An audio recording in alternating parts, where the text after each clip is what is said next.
Hello and welcome to MotorMotion E-Series, and we return for the second round of 6 at the TrackSpotTV Manufacturer Masters. We are back, and this is going to be a fantastic race on the back of a fantastic round 1 at Trial Mountain. These original circuits in GT7 proving a tricky combination for the drivers. 16 teams, 16 manufacturers, 32 teams, Group 3 and Group 4 action at this multi-class series. Primary sponsor for the season is TrackSpotTV. It's time for a revolution in sim racing broadcasting with professional grade immersion, graphics and overlays, commentary and multi-platform streaming. Of course, TrackSpotTV, a proud broadcasting partner of MotorMotion E-Series. The round structure for the season on your screens right now. Trial Mountain in round 1 is behind us. It's all done, and we've got some early leaders showing their faces at the top of the grid. Now it's round 2 at Deep Forest, the second of the original circuits on the calendar. We're going for a 30-lap race at dawn with the S16 sunny weather preset. Then we look forward. It's round 3 at Sardinia A next week, round 4 at Kyoto Driving Park, round 5 at Dragon Trail Seaside, and of course round 6 at St. Croix B. We've got both Split 1 and Split 2 coverage for you tonight, and we're looking very much forward to getting into that. Our commentary team tonight is going to be John Wright and Matthew Smith for Split 1, and it's time to head up to the commentary box right now. Let's go over to them now.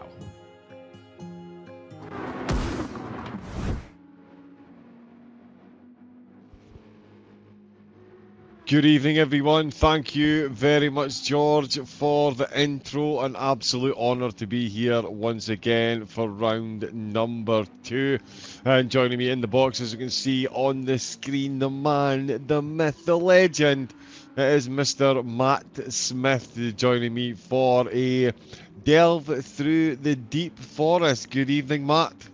Good evening, John, and good evening, everyone. Yeah, we're into Deep Forest, which is it's a track that's got a special place in my heart, and I'm sure for a lot of Gran Turismo fans, it's got a special place as well.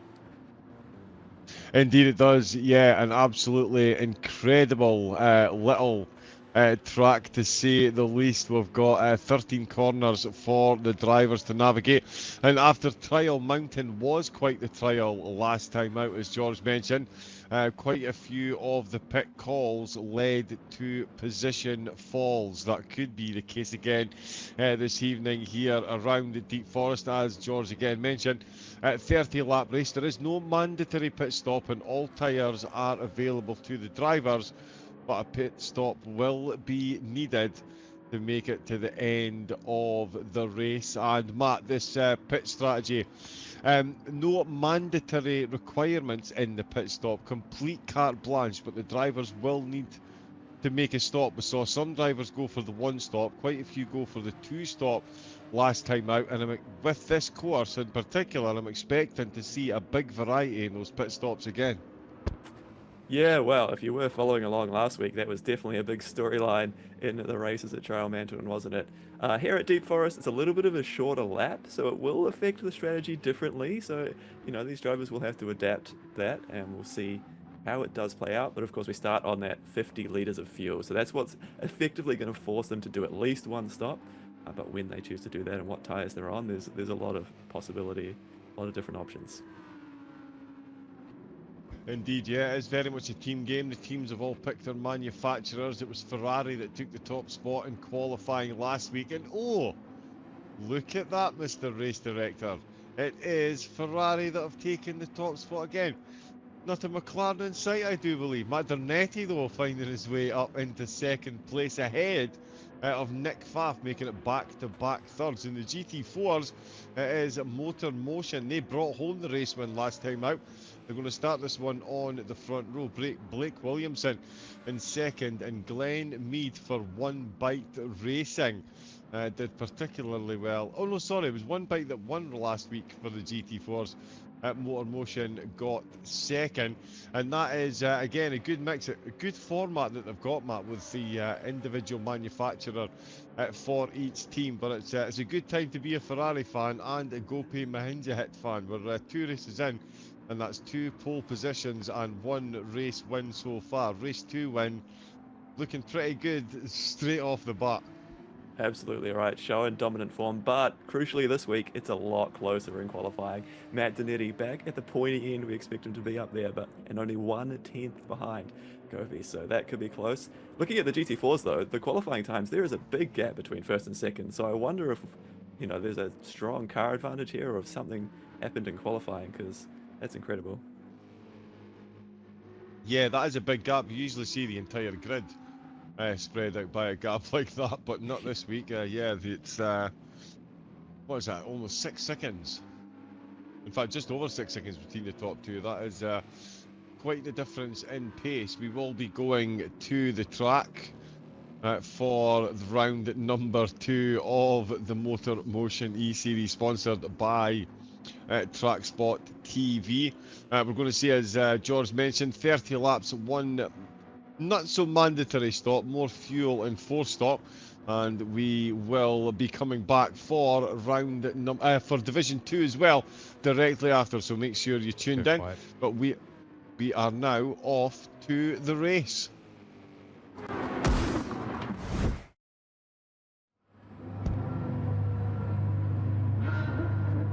Here we go then. Here are the red lights. 5 of them lit, 5 of them will be extinguished, and the drivers will take off from a solid good start. And that's a good move. Is that Donetti? Oh, sorry, it's Mahanti that's had to go full defensive early doors here. It's Donetti threatening to get a very good one. Who's getting a move on Captain Snooze, Nick Fat? Excuse me, already down to 5th position. So he's tumbled down. Donetti is right on the rear spoiler though of Cooke, and they are absolutely flying. Captain Snooze making a good move as well. Cooke, as you were, apart from Nick Fat, he's dropped down from 3rd to 5th. Snooze and Lewis both getting the moves done, but still absolutely knows the deal. That Jaguar is moving very quickly indeed. It's a dog race. And as you can see, the headlights are on nice and brightly into dim light as Jet and Donetti still flying off first and second. Snooze in 3rd, Lewis in 4th place, Nick Fat in 5th. Yeah, so he's down to Ando 6th, Airborne in 7th, and Dubzetto GT in 8th. Painful for Nick Fat as well. That's a painful one. We'll have a quick look down at the GT4s as well and see how they're getting on. Slightly further down the order is Boosted Blake, who's got that 9th position. Sorry, yeah, Dubzetto that is leading the way in the GT4s, because we've only got 7 GT3s this week, of course. Bulldog, Brucey in 2nd, sorry, Skippy in 3rd, is Flag in 4th, and Blue Dog in 5th place. Brucey keeping a close eye on Boosted Blake for 2nd place, and Dubzetto GT once again absolutely tearing. We had a very good race last time out. And Dubzetto, yeah, plays Michael Drill for MotorMotion, so starting up well, but I'm having a good run of it. Sorry, still in the lead. Eds Mahinjahid and Donetti, these two man absolutely tearing away at the front. Mahinjahid certainly not having all his own way like he did last week. Donetti is very much in a hot pursuit as the rest of the pack chase. There's been plenty of moves on the opening lap, but it's these top 2 that have kept it clean, kept it tidy out in front. In behind, Lewis 3rd now. Faf has got back up to 5th because Captain Snooze got up to 3rd, and then Arms dropped back down to 5th position. And then there's Lewis in the Hoodcock car, and a few penalties playing a role early. So through the tight twisty infield section, it is possible to end up over the white lines, and we've already seen a couple of drivers do that, get that passing penalty, and it cost them spots as well. There we see the Jaguar pulling through.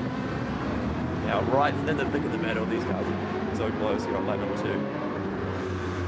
Yeah, Andrew Scott as well, he's just been dragged right into this battle. Nick Fat will be less than impressed, but I'm sure although Ando's got a penalty, he's picked up a penalty after the penalty line, so he'll have one for the next lap. If Snooze can keep it clean, he might just hold that position. And sorry, we've got do that again. This is Faf has picked up another penalty, so he just served the penalty in the next corner. He's done it again. So it's my apologies, I'm looking at the wrong place. Yes, so Faf back-to-back penalties. Wow, that is even worse. Andrew Scott is going to be absolutely rubbing his hands together. That is a free 1 second advantage over Eds Moran, and he hasn't had to do any particular work for it. I can see Airborne, we don't have Riley Easton this week. Water Arrow, he is racing this week. Campbell knows though, he most definitely is in that 7th position. He is in back of the GT3 pack, it's not too far down on Andrew. You can see him just appearing in that rear-view mirror every now and again. Got a big gap over the GT4s, in fact we'll go down to 2nd in the GT4 before that. Michael Frill is still leading the way, boosting the Blake though. I think he's got a bit of a hand on battle on his hands. Blake Williamson. That MotorMotion does look pretty good delivery. Yeah, Brucey, sorry, it's Brucey and Skippy actually boosting Blake Williams. He's got a bit of a breakaway. So he's got himself a bit of clear air as Brucey and Skippy battling for the final podium positions on the 3 lap. A couple of changes there, certainly not up at the front. Fly looking for a move around the outside. That is the long way around. He's trying to go in the legs. That's a bit of a wiggle on the exit. Does manage to hold it. It does actually get a pretty good exit as well, has to be said. Blue Dog though getting a slightly better one, so he's going across the line to end lap 3. Still in that 4th position, 5th position, sorry. Skippy in 4th place. Brucey boosted Blake 3rd and 2nd. Disabled Tom Hitchett and Gr.3 still leading the way in the GT3s, with Lewis still doing his best to catch up. And it does look like now Mahinja hit. Matt is managing to squeeze a bit of time as Gr.3 picks up a penalty. It was all about pit stops in round 1, Matt, and it looks like it might all be about the penalties. In round number 2, they're stood far wide here. Thank you. We've already seen a few of these penalties, haven't we? And Gr.3 was doing such a good job keeping within touching distance of the lead. And that penalty is just going to hurt so much. That gap is going to open up a lot on the next lap. And I have been just trying to keep a little bit of an eye on what we could be seeing from the strategy. A lot of these drivers on the soft tyres, so how long they last. A few laps in, and they're still looking in reasonable condition. So it's a little bit of time management perhaps some of the drivers as well. Yeah, get those tyres to last as long as that fuel, because the plastic obviously the track used already, so that is definitely going to be the flying strategy on it. Certainly as far as the drivers are concerned. Down the hill, we're on board with Lewis, Captain Snooze chasing all of this. Undeterred setting, personal best sectors as we go so far through the multitude of tunnels. We're going to get into the S left-hander, down the hill, and another left-hander. We're on to effectively the longest straightest part of the track. Got a bit of a kick on here, a bit of a kick in Captain Snooze's exit there. Almost put it in the wall, but then managed to hold on to it. Lewis firms his grip and finds another 210s on his own personal best time as well, so the tyres really in the window for him at the moment. You can see Gr.3 ahead of him. He's just served his penalty as we've just gone through the line.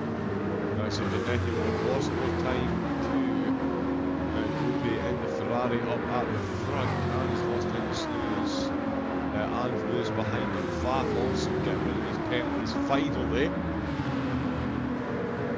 For the first time Lewis will see him control the penalty, and Ando now dropping a bit of time to him as well, so Faf getting back into the rhythm just as Snooze and Lewis are getting into it as well. Those two right on top of one another. It seems as Ando tries to close gap, he's just getting a glimpse of them headed over the crest of the hill. It is, oh, we've had a crash. Campbell knows, I think is a bit of an incident. He is, yeah, 21 seconds down on his lap time. That rotary engine absolutely tearing itself to bits as he's trying to catch up. And he's carrying a bit of damage there as well. It's going from bad to worse for Campbell Knowles, Matt. He's carrying that damage, and as we know, just like the Crows, we've got heavy damage on here. The only reason we get that fixed is with a pit stop, and it is a bit early to be taking a strategised pit stop at this stage. Yeah, absolutely right. Heavy damage, so that is a costly mistake there for Airborne. And we look at this track, there are a lot of close walls on corner exit, so it's easy to just make a mistake when you are trying to push, I think he was pushing, trying to catch up, make a little mistake, get into the wall, and you see that damage on the front of his car. That'll be affecting the aero. That'll be costing him speed. And maybe that's going to have to result in a change of strategy to get into those bits and get it fixed earlier than he intended, but a long way off the rest of the pack now. There wants Kingdom Hearts with a lot of work to do to try and figure out how he can catch back into this race. Yeah, he's got a long way to go. Certainly a long way between Luke Williamson and Brucey Boy.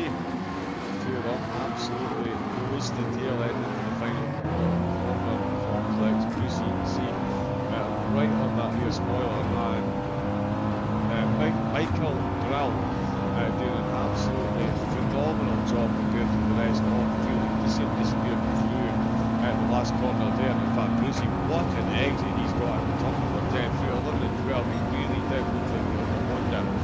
Absolutely banged for right to face, but as soon as he's trying to punch through the air himself, he goes for it late on the brakes, fuel dive up the inside. It looks like there might have been the nearest of wing mirror, nearest amounts of paint exchanged over the wing mirrors. But as Brucey sneaks his way in front, out long though. I can tell you what, Blake Williamson absolutely got the bit between his teeth. Not quite got the momentum I thought he did there actually. That is a very nice overtake there by Brucey, Matt. He got it done up the inside, more than enough rotation on the car. And Blake, despite trying to come straight back up, Brucey holding on to that one well. Yeah, great driving there for Brucey. We saw last week as well, he was at the pointy end, got the race win in the GT4 category, so he knows how to drive this car, knows how to handle it, improving. He knows how to make an overtake here too, into second place in the category. And it's great to see the two different car classes out on track together. You've got sort of two races for the lead. There's plenty to try and keep up with. As this is Brucey still now with a mission. Got to try and keep the McLaren behind him. And also think about how can he try and close the gap to the leaders. There's still going to be a move there, almost a little half, showing the nose on the inside around the hairpin. Not quite to be, but now it's the slipstream battle. How much does that affect it down the straight? Can he get a run into turn one? Yeah, very nearly getting it done out at turn number 10, certainly at turn number 1. We're going to see how the slipstream battle plays out the other way round than it did, or complete opposite the way to it did on the previous lap. Again, pulls out, he's going for off the inside as the call the racing car, going to make the stick. He is not less grip. The tighter you are, more centrifugal force, of course, the closer you are to the apex. It's the car on the outside, managing to hold on to it. I tell you what, Skippy, he is skipping his way right into this battle. The GT4 is absolutely putting it on again. And this battle for the lead is playing directly into Skippy's hands in the BMW, especially with the way that they're going through the field. We're 8 laps in, and they've used about a quarter of a tank. So they're going to get them about halfway. Yeah, so these guys could do it on a one-stopper. Yeah, it's trending in that direction, isn't it? I think we could be seeing maybe less variation than last week. Got a lot of drivers on the soft tyres. In fact, there might even be more cars on the soft tyres. So it's just about balancing their tyre wear and making sure you have the fuel. But then again, we can fuel up more. So I think the one stop could be on. It's just about how long they're going to wait in those pit stops. And when they're going to do it, do you try and go for a little bit of a cheeky undercut and then have a heavier car run longer in the second stint? There's still definitely options to play with. Yeah, absolutely there is. 8 laps in round 2, Division 1. We're on board currently with Skippy. He is in 3rd place in the GT4s with Blake and Brucey. Oh, sorry, he's in 4th, sorry. He's chasing in Blake and Brucey in 3rd and 2nd is Michael Grill, who is light years ahead of the GT4s at the minute. Blue Dog and Fly bringing up the rear of the field at the minute. Gopi Mahinja already very much doing champion things here. He did this in race number 1. It took a lot longer in this race to get the kind of gap that he's got, but he's certainly leaving the rest of the field behind, showing another absolutely frightening amount of consistency. 26.5, 26.4, 26.6, 26.5, 26.6. And then a 26.8 as the tyres start to wear away. The fuel in this one, quite interesting, under a quarter of a tank left to go 10 laps in, so that's 10 laps over a quarter of a tank.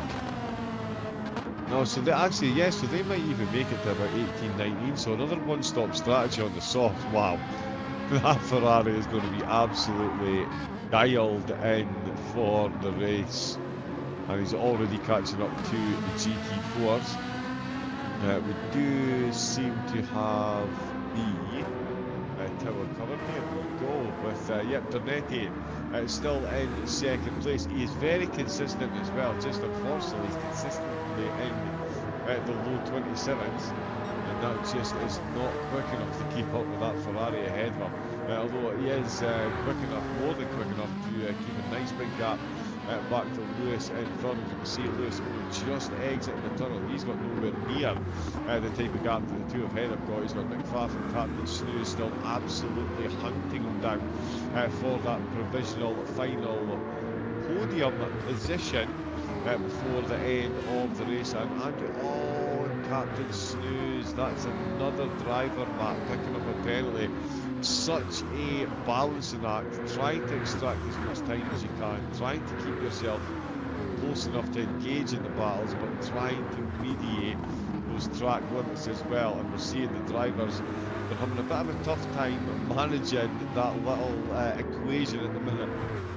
It's so important to try and get the power on and get that exit out of that final hairpin, and that's what the drivers were focusing on. But if you go a little bit too early, the car drifts wide over the white line, half a second penalty, and that's going to be slamming on the brakes for half a second when they get to the penalty line. So that is costly when you're in a close battle like this. It looked like it was about to heat up, as we are seeing the first into the pit stop. So we asked the question, is Airborne going to go for the undercut? And it is indeed.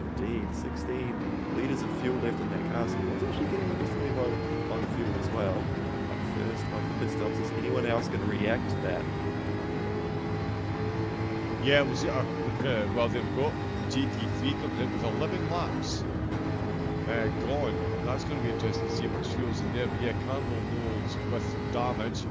It does come in for the first GT3 pit stop. That is going to drop behind quite a few of the GT4s. We're still watching Captain Snooze be chased by Ando out of turn number 10. Come past the pit line. Yeah, all these cars staying out as you would expect. Michael Brill well and truly already. Yeah, he's already on his way out there, sorry. And also the GT4 race leader. Because on track actually. Giuseppe, let's see, just over half a tank of fuel he took on. Andy has got soft tyres. Here you can see Airborne in 10th place, so he has come back out behind the load of GT4. It's all getting a bit excited with the two classes getting mixed up here. I think we just saw Faf make the move on Lewis for third place as well, just ahead of that. So maybe using the GT4s as obstacles to try and get the move done. Here it is, there is Faf ahead of Lewis for third position. A great job to get through. Indeed, yeah, it's an absolute art in itself, is using the traffic in multi-class racing team. Whether that's the GT3s using the GT4s to help an overtake, or even the GT4s looking at the faster GT3s through and see if you could cheaply follow through on a competitor. We do have a car pulling over to take a penalty there. That is one of the GT3s, that's Ando. So Ando pulling over to the left. The driver's briefing, just for anyone watching and wonders why the cars are moving so far over to the left. They have been instructed, if you are serving a penalty, you must move over to the right-hand side, left-hand side of the track to serve that penalty, and that's exactly what we're seeing Ando doing there. So moving over while he's penalising, and going back over to the racing line until it's completely clear, or he is fully up to racing speed, and these two definitely up to racing speed at the minute. It is Brucey and Boosted Blake with Airborne not far behind them in the GT3, so here he comes flying through. Oh, and he's got a penalty. Oh, if it wasn't for bad luck, he would not have any luck at all. Oh, a bit of a bump draft there. Yeah, was he just giving a little nudge to get his way through there, was he? He saw the two GT4 cars side by side in front of him, wants to try and find the space, and now he's going to have to serve that penalty, and they're going to go back past him again, and he's going to have all of that work to do. As this, I believe, the Ferrari in the background, Gr.3 and Gr.4, is he coming around and lapping Airborne. So he's lapping the GT4 cars, but also Airborne's race has not gone the way he would have hoped. No, indeed not. I think it's behind you. Yeah, he's coming into the pits. So there you go. He is done with dealing with all that traffic. So the race leader's come into the pits. And the GT3 race leader has come into the pits. Dernetti has stayed out. We'll see if Lewis answers. Lewis has stayed out, so has Faf. Now, Cooke certainly, given his pit strategy last week, was absolutely on point. You don't imagine he's going to be too wildly wrong. Certainly, his lap times were dropping ever so slightly. They were still quicker than anyone else in the race, with a low 1:27s. But he was seeing a bit of a drop off in pace, and of course, very low on fuel, as we're seeing here. Now, Matt with Andrew Scott, that petrol tank is red, so that one stop, but it does look like they're going to be able to more than refuel to the end. So the one stop in the heavy car, you would think, is going to be the premium strategy here. Yeah, absolutely right. I think we're going to see most of these drivers do exactly that. Maybe Airborne's the odd one out, having to make that early pit stop. But I guess the question then becomes, how long do these tyres last? We're looking at Lewis now, and that front right is looking quite worn. That's going to be costing him time. And Gr.3 with that early pit stop is going to do 17 laps on his next set of tyres. So it's going to be a longer stint in that second stint. And how that plays out right on the last few laps of the race, that is the question that we're going to be keeping an eye on. As I think a lot of these drivers are going to be forced to come in just by the fuel situation. Here goes Lewis. Yeah, Dernetti as well, 1 litre of fuel. Lewis, 1 litre. Snooze, 1 litre. Nick Pfaff stays out. Ever wonder, race fans, what the difference in some of these manufacturers are? Well, there it is, laid plain. That is an extra lap at least for Nick Pfaff. Is he going to manage to make the overcut work? Now, he's going to have worse tyres in this lap, but he is going to have the best tyres out of anyone in the GT3s come the end of the race. What sort of advantage is that going to give him? Yeah, it'll be an extra 2 to 3 laps of grip with a couple of the cars. Oh, here comes the GT3s. Now, we've already seen, GT4s. The excitement was palpable. There is Dubzetto, of course, Michael Brill for MotorMotion did a phenomenal job in qualifying. Has done so in the opening stages of the race, being in the pits and is back out again in 3rd place, which is no mean feat. And is definitely making time on these two ahead. These two are about to be double overtaken by the Nissan that stayed out. It's 3 wide. Oh, there was 3 on the apex, and the middle one said, help! But they did all survive, and it looks like they're all coming in. So yeah, a bit of excitement for the 3 of them at the end of the lap, and all of them down to that 1 and 2. It'll be interesting to see how Pfaff gets on with this overcut attempt. Absolutely right, and also in the GT4s, there's so much happening. Both categories, the pit stops could be crucial here, as we're looking at Dubzetto, who has already made that stop earlier, coming around through the final corners now, while the other 2 are in the pits. So we'll keep an eye on how they line up when they get out there, as again we see the GT3 come racing past the GT4, the speed difference on the display there. But coming past the pit exit now, Dubzetto, I think, back into, oh no, is Brucey still out there? Brucey hasn't pitted. And still has a reasonable amount of fuel. But Brucey running long. Indeed, yeah. So yeah, again, just highlight the difference between the manufacturers. Each team is a GT3 and a GT4 car. The Division 1 GT3 cars have the GT4 cars running in Division 2, and the GT4 cars in Division 1 have the GT3 cars running in Division 2. So matching manufacturers. There was 18 manufacturers to choose, 16 teams chose by ballot. The Dodge was one of the cars, and the Subaru was the other one that didn't make the grade. And that's another GT3 look at the difference in grip acceleration. It's like a whole different sport. I do just hold my breath a little bit when I see a move like that coming in the last second onto the brakes. You hope that the driver in front has seen it coming and realizes the extra grip that car does have and lets them through. They do make it through that time, and they did well to get 3 wide, we saw on that lap earlier as well. So far the drivers doing a good job. Have the awareness of what's going on around them, as Brucey now does make that pit stop right at the halfway point of the race. So splitting this distance up evenly, and we imagine there's going to be some soft tyres going on, and we'll be back out into the race. We'll see how they line up next to Denzetto. Yes. Yeah, he should do well as well. Still had 9 litres of fuel in there, so that's a bit less time you'll have to spend stationary taking on fuel, and he's done 50-50 on the tyres. So yeah, certainly not a bad outcome. At this stage, we'll see if we can manage it for the end. It is still Gopi Mahinja that is leading the way in the GT3s, with Ternetti in second, Nick Pfaff in third, and it is Lewis that is in 4th place at the minute that we're on board with. He's being keenly, that 4th place keenly contested by Captain Snooze at the minute. Andrew Scott back out of the pits. He's in 6th position.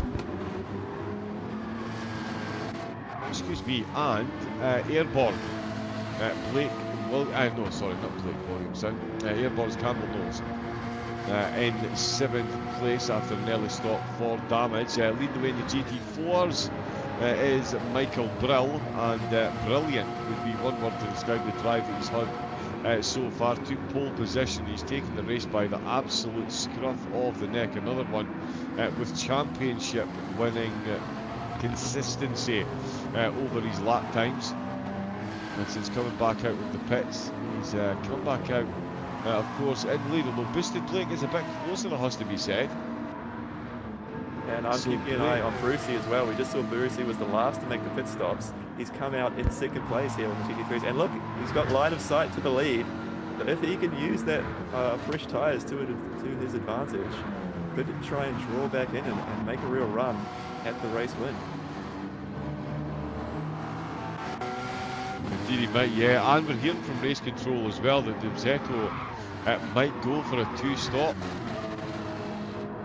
Given his fuel, so we will see. We'll see what strategy he goes for. So he will have the pressure tyres if he goes for a 2-stop. But Brucey, yeah, once again getting it done. Had a good race last week, and is having another good one this week for One Bike Racing. That Audi TT, all the hairdresser reveal jokes completely out the window. Back-to-back podiums on the card for the GT4 Audi. Boosted Blake, he's going to have something to say about that, I'm sure Skippy will as well. We've got Dave Cooke there in the Hassel 1 Motorsport BMW back out the pits in 4th place. Will be the consistent race for Skippy. Has held 4th right throughout, been pretty close to the podium, so we'll see how that comes together for him come the end of the race, especially if other drivers are taking 2-stoppers. Mahinja had absolute full commitment. That back of the Ferrari, it just looks like he's trying to eat them. And Matt has just come in from race control as well, that he is actually out on the medium tyres. That could be a bit of a bold strategy given his lap times have been matching those that Ternetti was pulling on the softs. Yeah, it's interesting, isn't it? So he came in a little bit earlier, we saw, so wasn't confident enough to run in the soft tyres for 17 laps. That was going to be a stretch too far. Has opted for the mediums instead, and might be the only ones on the medium. But at this point, he's got the lead that it looks like a strategy that might just pay off for him. As even if he was losing a bit of time, it's a long way for the other drivers to catch up, especially if they're picking up penalties. Ternetti with that half-second penalty, and we talk about how much those penalties are playing a role in this race. We've seen he's had at least 2 different times now. He's had to slow down as he gets to that penalty line. And now, rather than being on the offensive trying to chase down the lead, he's almost going to have to be looking in his mirrors, because Pfaff is not too far in behind.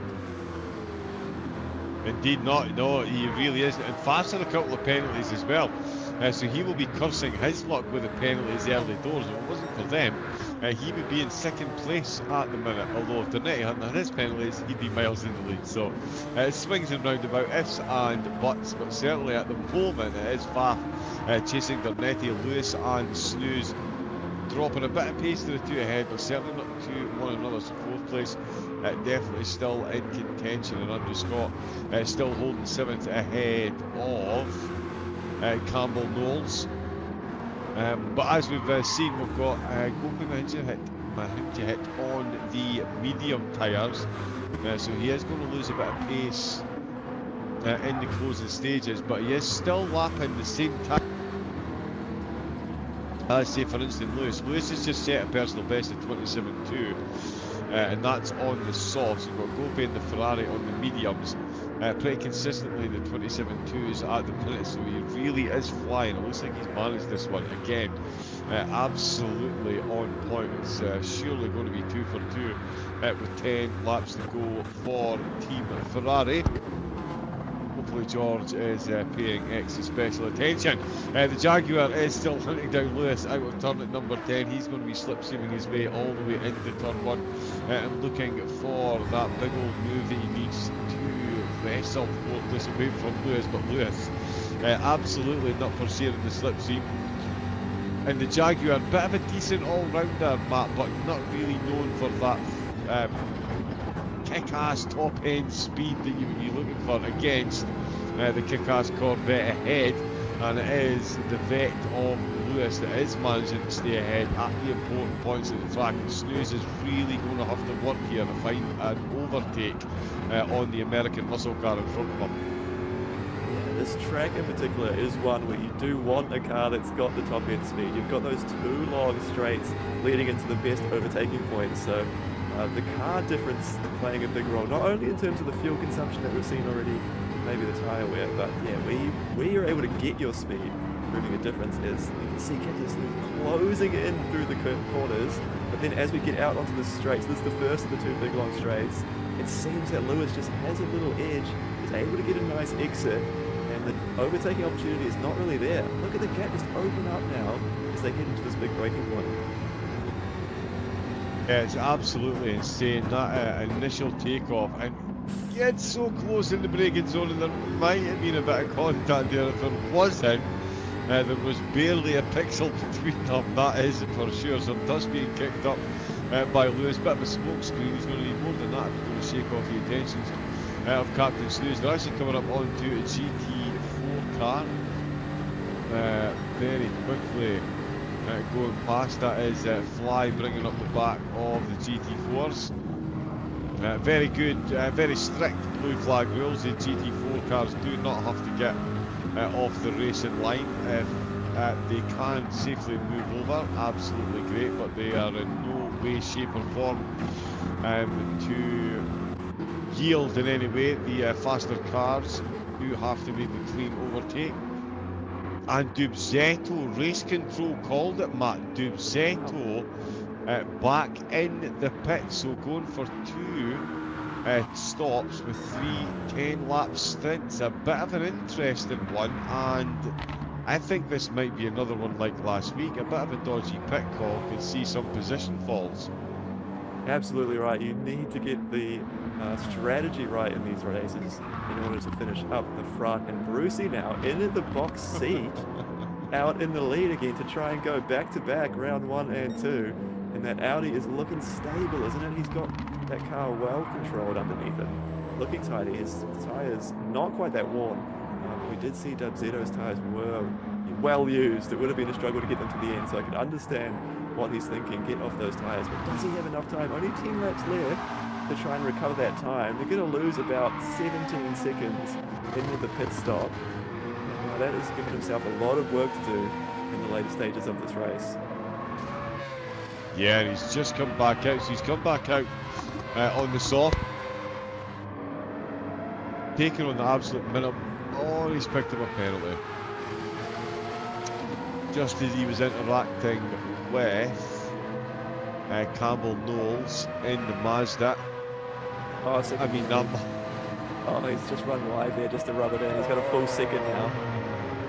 And he wanted to get out there and start pushing straight away on the outlap, but maybe those tyres coming in cold. He's run wide on a couple of occasions, and that is going to hurt. Yeah, it feels like I was too busy listening to the sound of that Mazda engine through the tunnel. It is just something to behold. There is just nothing quite like it. It's borderline old school Formula One.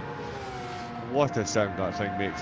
But yeah, Campbell Knowles, he'll not be interested in the sound. He'll be looking to close the gap on Andrew Scott. He's got a big ask ahead of him and a 1 minute 30 there, so he's losing a bit of time as well, and he's lost a lot of rubber on those tyres, so it's going to be some sketchy grip towards the end of the race.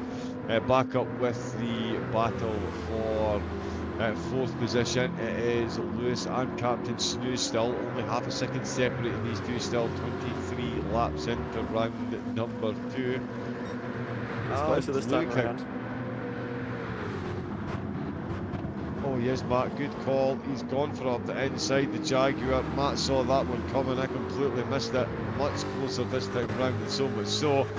He's got the car in front. They are really moving at a clip through this corner complex now. Captain Snooze finding himself, got the Jag up in front. Can Lewis pull a counter move? What a time for Captain Snooze to set a personal best, sector number 1 as well.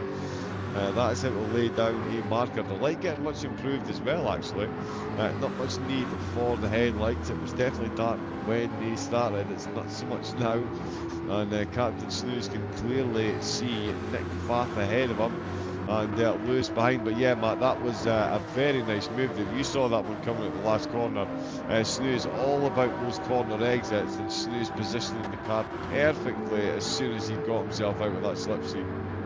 Yeah, that was one of those overtakes that wasn't just about the corner where the move was done. It almost took him the whole lap, I think, to set that one up. He needed to get in close, get in behind Lewis, as we talked about him having to struggle down these straights. Got good exit out of the final corner that kept him close, was close enough to use the slipstream and just have enough pace, sent it down into turn 1, nice and tidy move to get the overtake. But now we're going to see it in reverse, because look how close Lewis is, tucked in behind. Definitely has the straight line advantage in that Corvette. Does he have enough of a run though into turn number 1? Not quite there, so he leaves himself in behind, doesn't pull out, and will just sit there for the time being. Now through the tight and twisty stuff, this is where you're unlikely to see a move made. It's sort of a one-line run through here, unless there's a mistake or something like that. So he'll have to set himself up for the next opportunity at the next straights. As we jump back to Dub-Zero in the GT4, and he's just being passed by the leading GT3. He looks nice out there in the Porsche. These cars going around this track, they all look so majestic, don't they? And I love to see that we have so many different manufacturers out there at the same time as well. Yeah, it's good to see every team in a completely different manufacturer, so no two cars the same. And it's, yeah, going to be an interesting season. We've got Airborne as well with more damage. This time it's front and right, it was front and left, so he's made a similar-ish mistake. Just damaged the opposite side of the car. He does have enough petrol to get to the end as well, so he does come in. It will purely be to get that damage repaired. He's already at the back of the grid, so I mean, he could maybe hope that another driver has a crash, but it is unlikely he's going to gain a position back, so he might just come in to get that damage repaired, just to make sure he's got a nice safe car running to the end. That aerodynamic instability is not what you need. Wow, Jaguar trying to hang on there, but the tyres clearly have seen better days, and tight on the inside, gets all sorts of loose, does keep it together and lives to fight another day as Lewis sneaks back up into 4th position. Yep, it's a bit of a hot potato here, 4th position. Not so much, oh well, actually, yeah, it might be. Is that 2nd place? It is. Matt Dernetti and Nick Fath, they're still within a second of one another.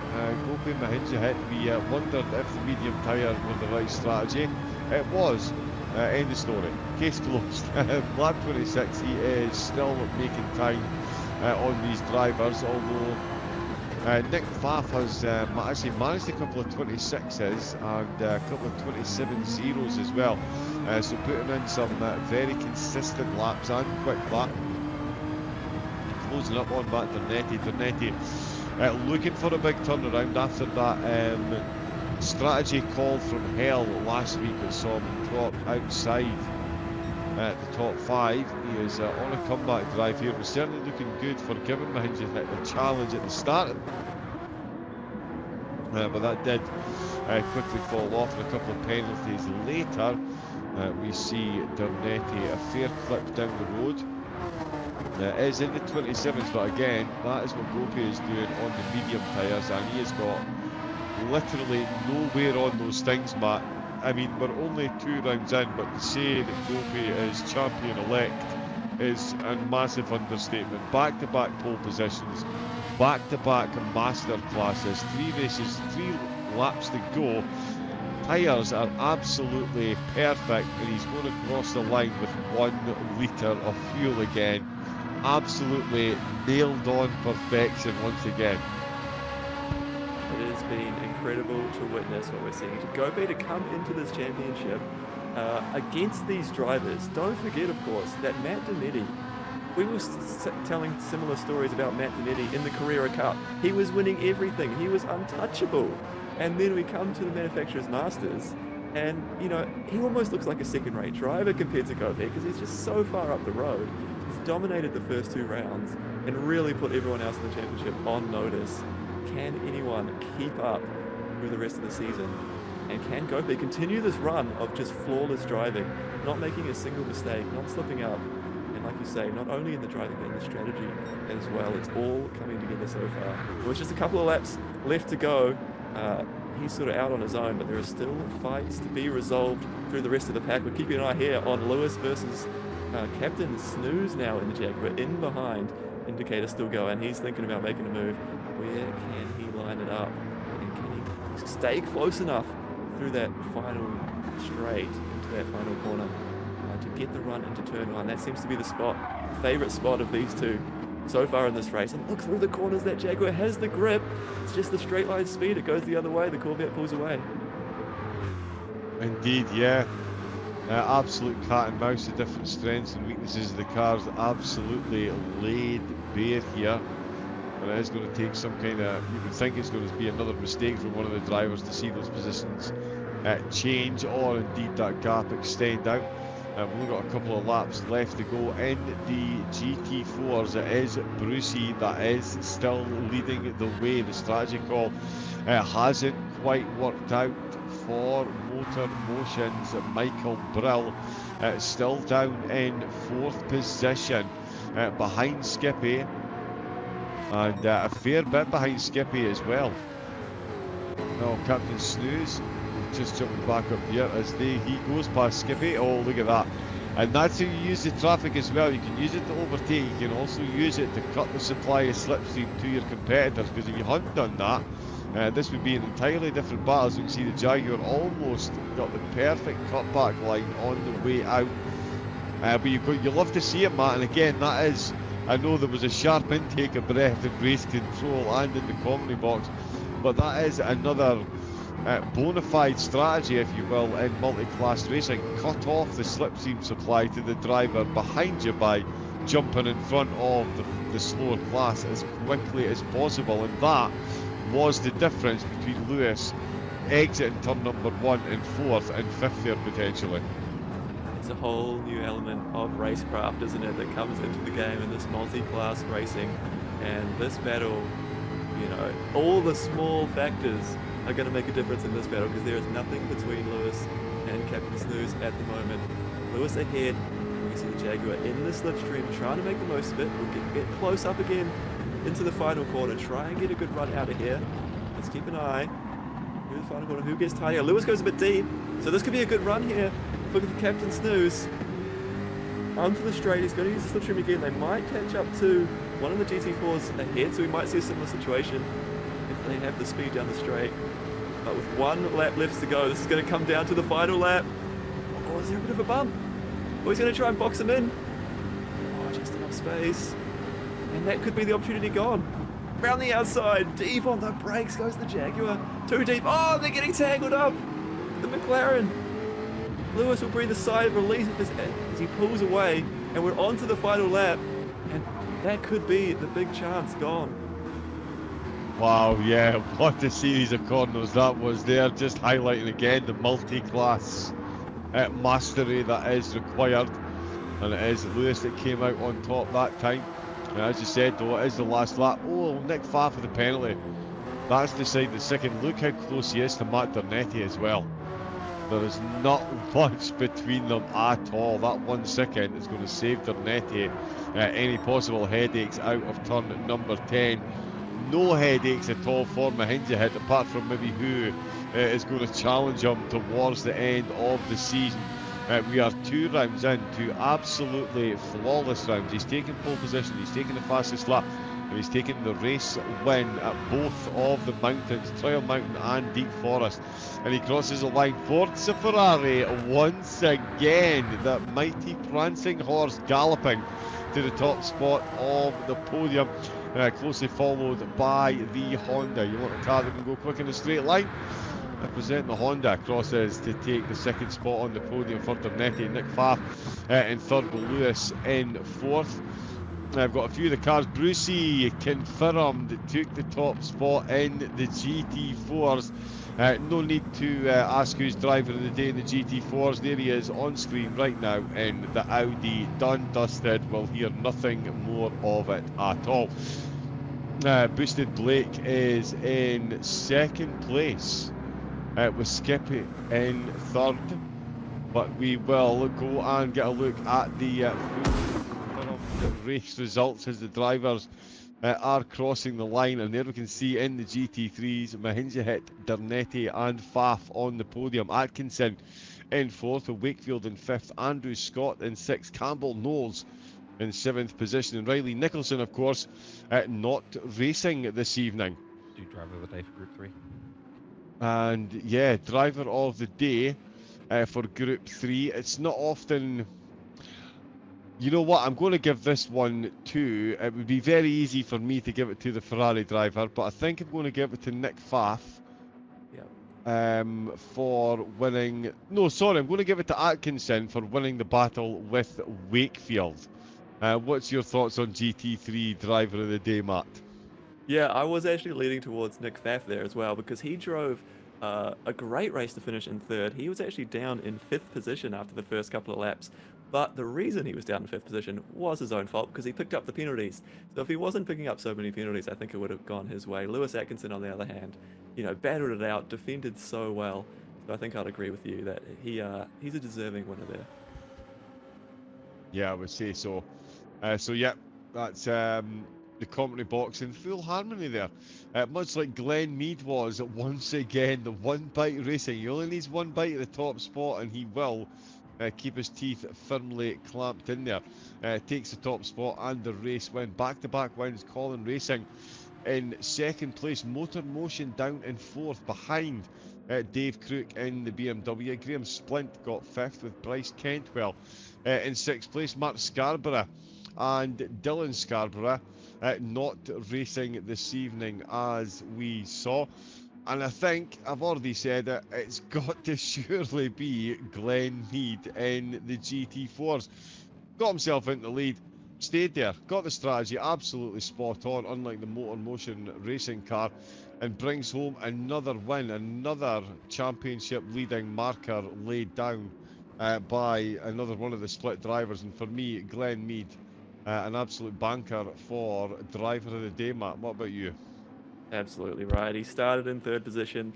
He said, that's no trouble, I'll just make an overtake. Got past Blake Williamson.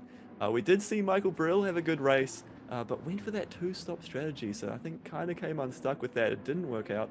Didn't end up having the pace to get the overtakes on that final stint, down into fourth. So I think Glenn Mead drove the best today. And just to explain the points as well here that we're seeing on screen, it's 2 bonus points for pole position. So Michael Brill got those 2 bonus points, and that's why he's got 10 plus 2 to have the equal amount to Dave Cooke there.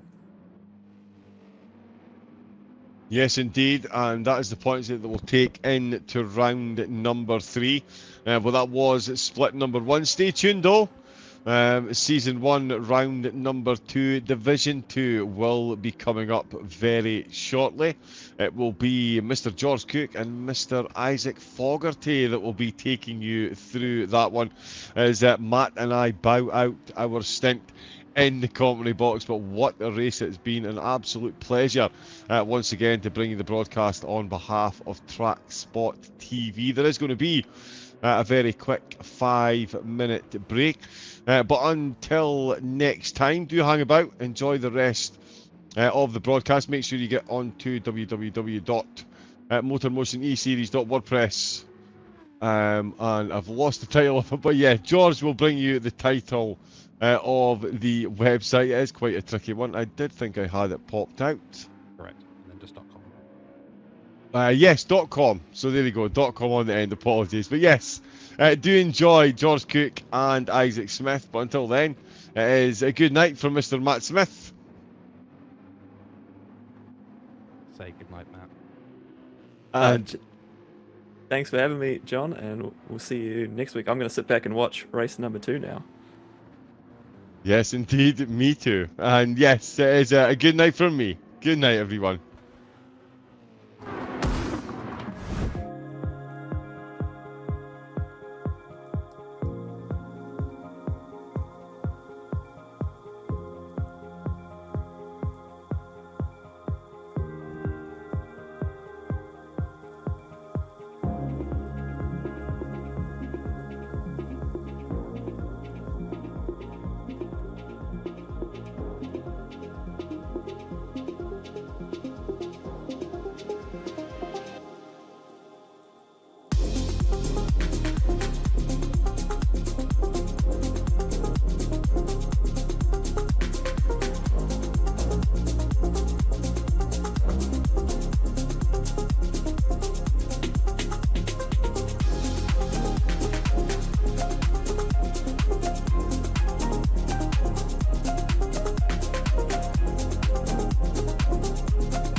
Hello and welcome back to the MotorMotion E-Series TrackSpotTV Manufacturer Masters. What a split run race we've just had. Deep Forest round 2 already giving us the fireworks at the Deep Mountain location and the original GT7 track.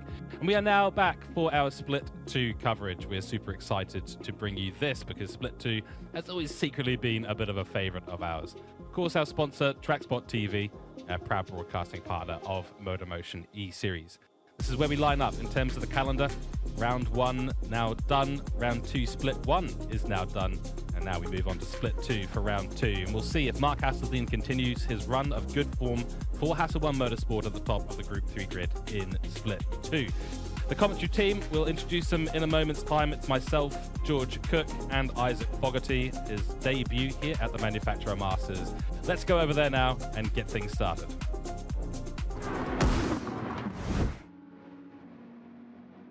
And here we are. Split 2 coverage begins right now. My name is George Cooke, and I'm joined in the commentary box by Isaac Forgarty. Isaac, you're fresh into this season of racing at the Manufacturer Masters. It's multi-class racing, 16 teams, 16 more drivers for us to look at, and of course that means 16 manufacturers in a multi-class race in Gran Turismo 7.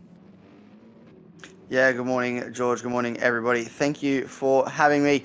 I'm very excited to see this multi-class racing. It's something that I very much enjoy watching, so I'm excited to see what happens. I was tuning into round 1, very exciting racing.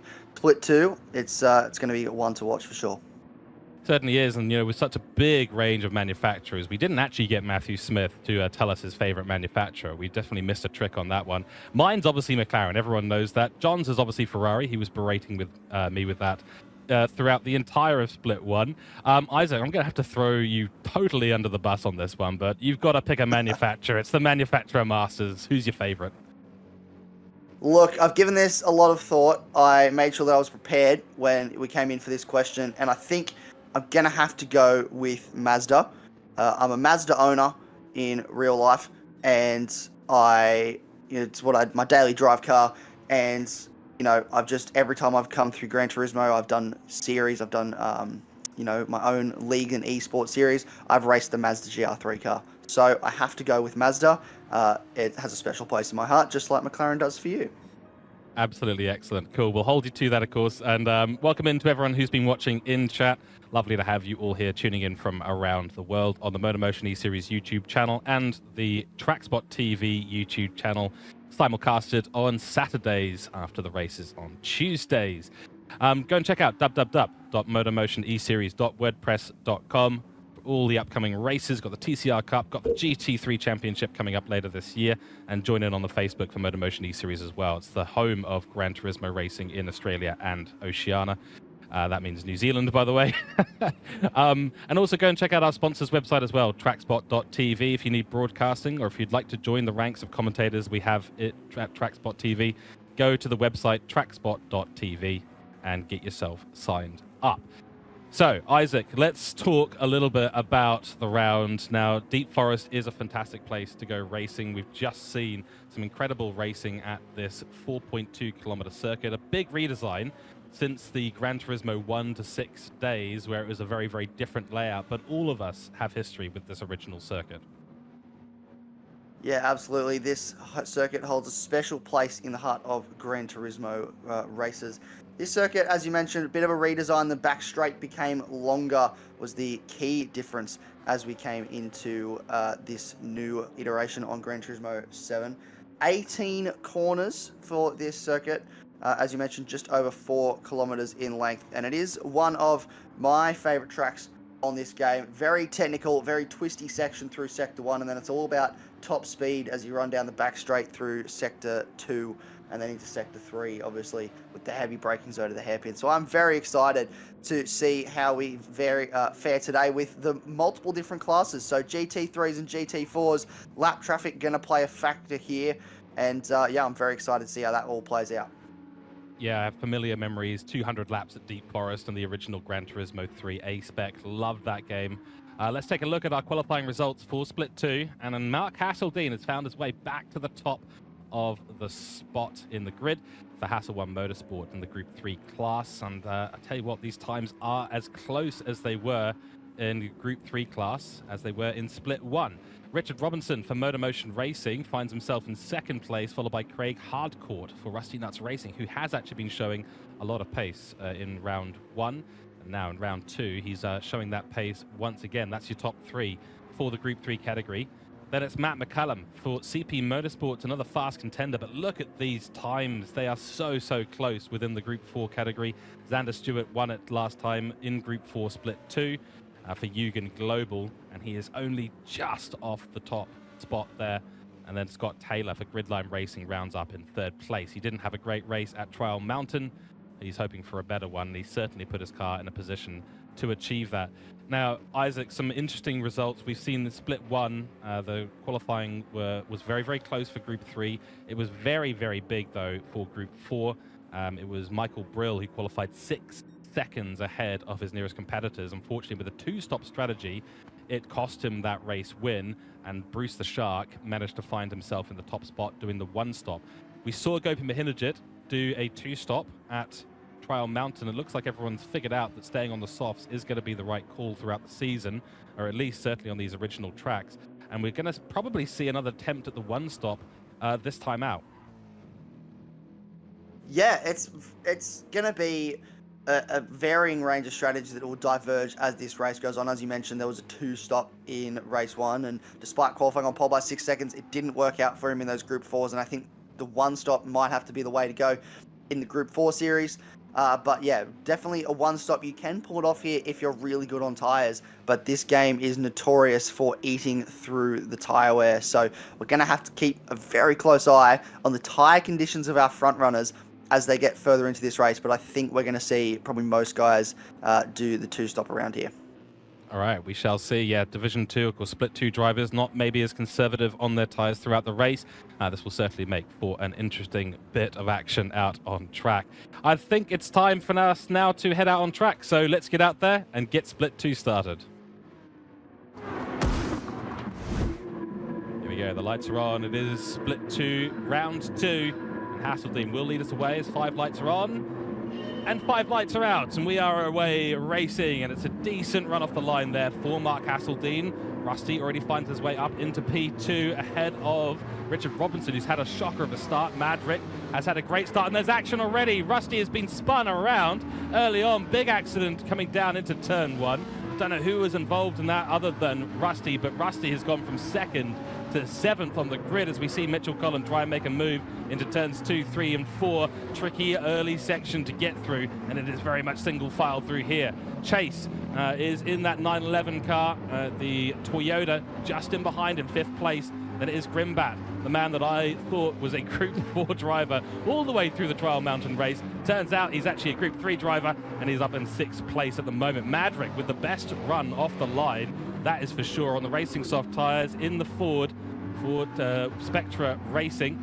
He's up in the 3rd place currently and chasing down Tony Griffin, who's had a great run off the line as well. Wasn't on that top 3 podium step for qualifying, but given that there was an accident early on, and seeing both Rusty and Richard Robinson fall down to the bottom of the Group 3 category, that has given Tony Griffin a chance at redemption. His race, of course, over at Trial Mountain, talked to him after the race in the pit lane, and turns out he was not as aware of the fuel amount in the car as he probably needed to be. So he only had 50 litres, went into the pits, thought he had another 50 litres all good to go, but then forgot to put fuel in the car, which ultimately cost him a massive bunch of points in that first round. Now he's up for redemption because we know this man has got incredible pace in that Group 3 car. Looking down the field at the Group 4 category, it is a scrap. Isaac at the moment, look at this. Scotty on the outside, he's being overtaken on the inside by Luke Stone, the Hooncorp driver, diving to the inside at turn 1. Yeah, it's all for sheep stations down here in Group 4s. It's on for young and old early in this race, and they're doing a great job of showing just how talented they are. It might be Split 2, and I think Split 2 racing sometimes gets a little bit overlooked, but I'm of the opinion that in every esports series, Split 2 produces some of the best racing in the world. Another look up the inside for the 53 car on the Ferrari. We've got a Honda trying to get themselves into the mix, which is Xander Stewart up the inside. A little bit of rubbing with the 53 car, and now that invites the Jaguar, to look up the inside on the 53 car, and that's 3 spots, or well, 2 spots really, in the space of that first sector for number 53 and L Stone in behind him as well. So this is all side by side down towards the hairpin. This is going to be really, they have to give a lot of room here, a lot of respect. Up the inside goes Xander Stewart, and that's great racing. The 53 Chevrolet car is going to invite itself back up the inside on the Ferrari again. So this is all going on here. Stone having a look at GLR. Scotty, they're going to go side by side down the front straight, George. It's still going a lap later. Whoa, here we go. That's Group 4 cars are going to put on a real show for us tonight. And yeah, that's GLR Scotty out of the lead of this race. Xander Stewart back into the lead. Luke Stone with some good maneuvers there. And it does look like the Jaguar. Oh, 3 wide into turn 1. How is this going to play out? Let's see. Scotty not able to make up the position. Luke Stone opts for the outside line. And Bluey in the Jaguar, who I think served a penalty down that long back straight under the tunnel, finds his way back up into second place in Group 4. This is wild. This is a race in and of itself. And there's even more action going on behind. We've got the CP Motorsports driver, Matt McCullum, who was on the podium, top 3 in qualifying, finds himself now in P5 because there's such a scrap going ahead of him. Troy Britnell in behind, looking pretty strong at the moment, sitting there in 5th place. And Shane Attard, sorry, that's 6th place, and then Shane Attard in 7. He's the teammate, of course, Nick Pfaff. Astor making a return, of course, in this season. And then it is Mark Hogan. They are separated by absolutely nothing. Let's take a look out the front as they round through turn 14, and Hasseldine is still in the lead. This man was dominant, basically as dominant as Gopi Mahindra in split 1, but of course the split 2 driver for Group 3, and he's just absolutely running away with things. Hassel 1 have just been on an upward trajectory as a team. The team owner himself as well has been putting in a lot of hard work to get the car up to speed, to get the team in order, to get the training, to get the engineers all going. And they have really been putting on some performances for us in these MotorMotion races. Tony Griffin is still in P2. And then it's Mad Rick in a battle with Mitchell Collin, my favorite over here. And unfortunately, we're only going to see the Audi, sorry, it's the Mazda, I should say, in Group 4. We'll go and show your favorite car at some point, Isaac. But for now, the Group 3 category racing is also hot as fire. All going off here, and this is going to become a game, a little bit of time management here. A lot of cars electing for the softs early in this race, which means that they're going to have a lot of high tire where they're going to have pace to use, pace to burn, but they're not going to want to just burn those away too early. We're going to see a lot of guys probably try and go for a 1-stop here. Maybe the 2-stop might be the way to go if you can push those tires to the absolute limits. But here we go. We got that's the Lexus in front, sizing up a move. That's Rusty sizing up a move on Chase down the back straight. And we've got, this is Robinson in behind, having just a nice little view of this battle that's going on as we run down towards turn 14 in the heavy braking zone here. You've got to make sure that you're nice and deep on the brakes, especially if you're going for a move. A little bit of rubbing there, which has checked up the Toyota, which means that Robinson now can invite himself through and up into 6th place, ahead of Chase now in the Toyota. So this is really, really good for the Porsche of Robinson. And now he's got the run to Rusty up towards turn 1. So this is really good driving from Robinson, and that battle between Rusty and Chase may cost both of them a position. Very deep on the brakes is Chase into turn 1.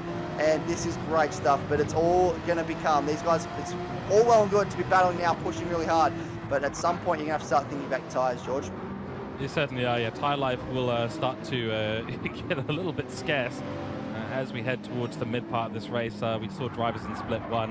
Lap 15 was the approximate time to come into the pits. The softs apparently will last. Rusty having a moment through and under the first tunnel. He has made a good launch past those 2 cars, but Chase is right on him, and that was a fantastic move by Chase down into turn 1. Nothing that Robinson could do to make up for it. Bit of a slide though on the exit as we head to the straight, and that's going to cost the 911 car quite a bit on that back straight. He will get a whiff of slipstream from the car ahead, double punching through the air at the moment. 2 meters a second down the straight as well, so the top speed for these cars is going to be absolutely at its maximum. There'll be a big wind tunnel through that tunnel. Another move launched down the inside line for that Toyota. Does manage to pull it up before he goes into the side of the MotorMotion racing car, and the sun is finally coming up at this circuit. Dawn does not last long at this mountain location, and the fuel also starting to run out rather quickly. Let's take another look at our Group 4 category, and Xander Stewart has started to pull off a little bit of a lead here. Yep, he started to pull away in that Mazda, in the Honda, sorry, not the Mazda. I'm getting ahead of myself. Just sort of wishing and praying that the Mazda can push himself up there. You can see him there in the background running through. And we've got a battle going on for last place at the moment as well, between that is Hogs and Attard going at it in the Nissan and the Aston Martin at the moment at the back of the pack. But this is some great racing so far. Probably about the same amount of fuel. You can see the tyre life starting to start to wear away. I think for these guys, it's probably going to become more of a question of the fuel saving and running just as much as you can, upshifting early. This is, we can see Luke Stone sitting in behind the Jaguar, and he will be probably running either a bit of a lower fuel mix or just upshifting early to make sure he saves a little bit more fuel than the guy in front, because that's where the advantage will come in the pit stop. The less fuel you have to put in when you get into that pit lane, the better off you'll be, and that'll give you track position. So this is going to become a game of fuel saving. I know if I was in this race, that's exactly what I'd be doing. So we'll have to keep a close eye on that and where their fuel counts are. We won't get exact numbers, obviously. We don't have that data, but you can see the little graphic down the bottom with the fuel. And if you switch, as we switch between cars on the broadcast, you might be able to see just a little bit of subtle variation in those fuel amounts, and you can see that as we scroll through our field. So GLR Scotty running out in, well, that's the Ferrari, sorry, I'm trying to work out where that is in class, and that's 4th in class. So he's doing a great job at the moment in that number 37 Ferrari, and Matt McCallum behind him, our pole sitter for this race, looking to find his way back through the field, not the start he would have wanted to this race either, George. Yeah, and interestingly, Scotty seems to have the fuel advantage out of all the cars here. He did qualify, I believe, in it was either pole or it was second place. He was on the top 3 for the beginning of qualifying, so we do see a little bit of a mistake there from, I believe that was Bluey. So interesting to see that happen into turn 1. But you can go very, very deep in that corner. It is a downhill trajectory through the braking zone, so it means that sometimes that car just does not want to pull up, and suddenly it's understeering, suddenly you're out wide. Luckily there's plenty of tarmac there for them to do that, but it will cost you positions, as we've just seen. Oh, dirt getting thrown up as we head through the infield section into turn 8 and 9, and now towards turn 10.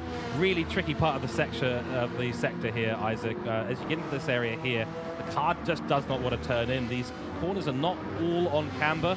They're up and down. They're very, very bumpy, especially through turn 6 to 9. Yeah, there's a lot of undulation here in the road, not just like elevation change, but there is undulation. So different parts of the road have a little bit of different camber, which means that depending on where you set yourself up, especially running down to this hairpin, you can find yourself going over a bump in the braking zone, which can unsettle the car, make it really uneasy. There's a move up the inside for Matt McCallum on GLR Scotty, and that is a brilliant move from the CP Motorsports 23 Lamborghini driver to get up himself into 3rd place in class. So the fight back is on for Matt McCallum, and he's trying to use the pace of that Lamborghini to good effect. But yes, definitely a lot of undulation change in the road as you move around this circuit, and depending on where you sit yourself, that can be harder on your tyres. So there'll be a bit of varying tyre life based on the different lines that drivers will run through the circuit. Exactly right. A little bit of a race recap so far in the Group 3 category. Top 2, P2, P3 involved in an accident in turn 1 on lap 1. That's Rusty and Robinson, both getting pushed all the way down to the back of the grid for the Group 3 category. Looked like Xander Stewart got away very, very nicely at the beginning for Group 4 class, and now it's a real scrap for P2, 3 and 4, and they unfortunately are letting Xander Stewart just run away with things. He was the winner of Group 4 category at Trial Mountain in Split 2, so he is going to be bagging a bunch of points if he can bring this one home. I do want to note that I have raced GLR Scotty in MotorMotion E-Series races in the past, and I found it very easy to overtake the man, and then found that my strategy wasn't working out. and then found him suddenly coming back and overtaking me at the end of the race. So given that he's saving more fuel than the others around the grid right now, I think his strategy is on point, and his teammate, of course, Gopi Mahindajit, is a strategy execution master. We've seen him execute those strategies and winning by 10, 20, 30 seconds in previous races. It's a little bit of a look down the inside, and the move has actually stuck there from Matt McCullum. Finds himself now up into P2 using a bunch of fuel and as much of the tyre as he possibly can. Big slipstream opportunity for Luke Stone as we barrel down the pit straight and in towards that tricky turn 1 corner there, side by side. Who's going to brake latest? Who's going to blink first? They're not going to be blinking their lights. They're going to be blinking their eyes, hopefully, as they head down to the braking zone. Tricky braking zone, as we said before, and it's the inside line. Matt McCullum, easy defense down there. And that is how you want to do it at the end of the day, Isaac. If you find yourself in a slipstream, you just want to pull to the left-hand side of the track, defend that inside line. But it can get tricky with how that pit lane rejoins the circuit. Yeah, as this race goes on, we see cars come into the lane. You're going to have to be very careful of cars exiting the pits to make sure that there's no contact between them. But it is a very textbook defense from Matt McCullum at the moment. He is doing everything he needs to do to defend from Luke Stone in behind. This is great for ST2 Scozzy out the front, who's running away with this, as you mentioned earlier. But this is also great for GLR Scotty, who is saving fuel, as you also pointed out, and he can just continue to save more fuel because these guys aren't going to get away from him while they're battling the way they are. So this is really playing into his hands as well, which is great. And now we jump back to the GT3 cars, the GR3 cars, and this is Aiden Chase hunting down Rusty, and these guys have come to blows already in this race, and by the fact that they're still really close together, I don't think it's far from over.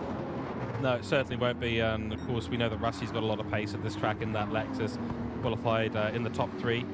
So we know he's going to be a fast guy towards the end of this race. He just needs to start making those overtakes, start making things happen for him on track. And unfortunately, he's got Richard Robinson now ahead of him in that MotorMotion Racing Porsche. He's starting the charge after Mitch Collin, the Collin Racing team in the McLaren. Go McLaren. And we'll see if that Porsche's got the legs on it to really hold on to the slipstream from Mitch Collin ahead. He probably does.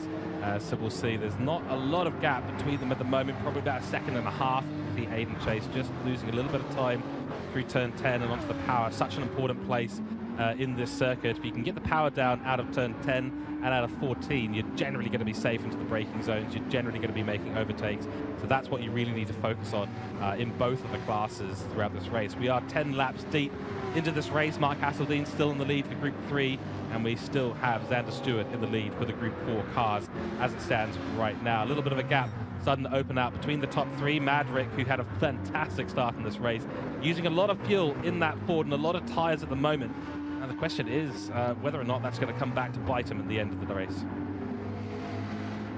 Yeah, it's, again, this Mustang is very fuel hungry. I've had a lot of experience in this car as well. The Mazda and the Mustang were my go-to for Gran Turismo racing, and this thing is very, very fuel hungry. So he's going to be probably just using the pace of it. It's very quick in a straight line, even on balance of power. So this car will, while it's going to use a lot of fuel, he's going to have an advantage of trying to get away from the cars in front. He's in third place moment. You can see the gap that he's building to that McLaren of Colin in behind, Mitchell Collin for Colin Racing Team. So that's the owner-driver there for his team as well. So following the footsteps of Mark Hazeldine, you could say.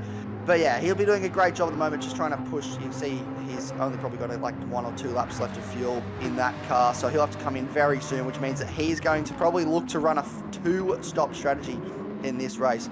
And this is Griffo out in front in the 62 Audi. He's doing a great job as well. Massive gap between himself and Mark Hazeldine. You can see Mark Hazeldine on the track map in the top right-hand corner, just miles out in front, but also a big gap between Griffo and Madrick in third place. So he's doing just a bit of a no man's land run at the moment, but he's doing a great job of it.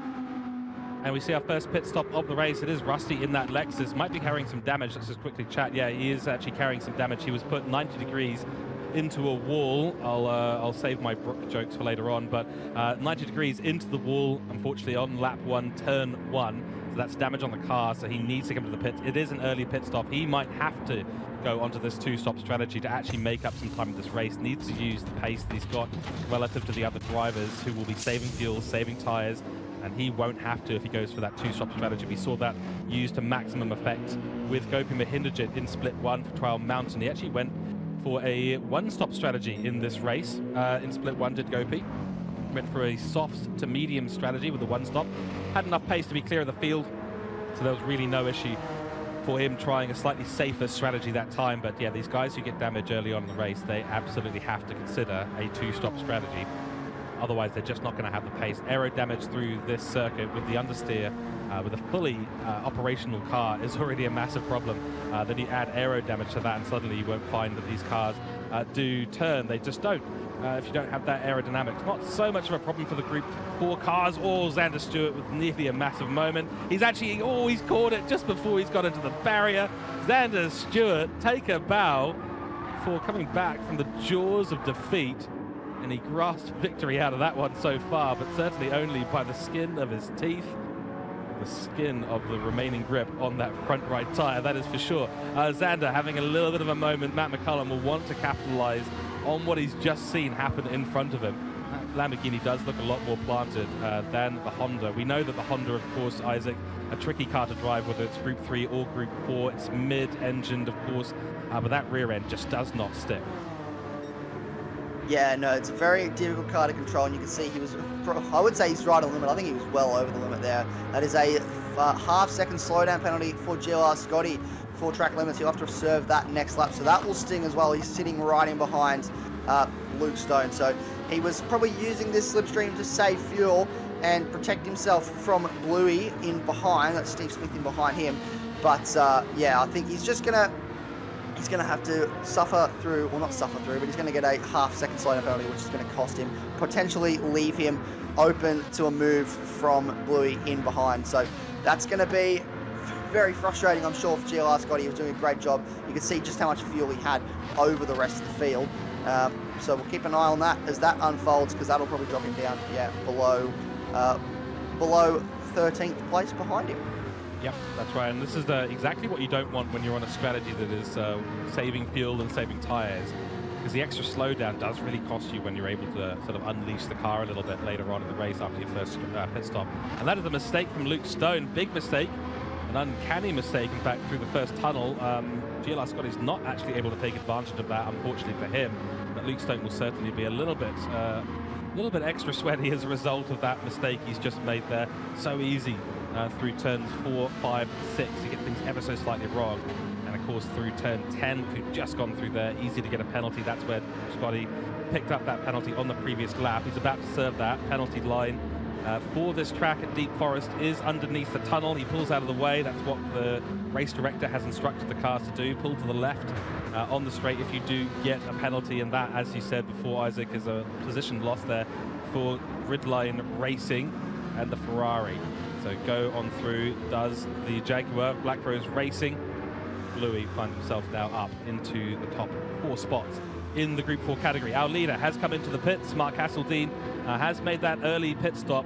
Did the same with Gopi Mahindra. So the Ferraris, sorry, not the Ferraris, Gopi Mahindra pitted on lap 13, went onto the mediums. We'll jump back up to there in a few moments' time as we see this battle now evolve as Gridline Racing Scotty tries to fight back into turn 1. Doesn't make anything happen that time on the 29 car.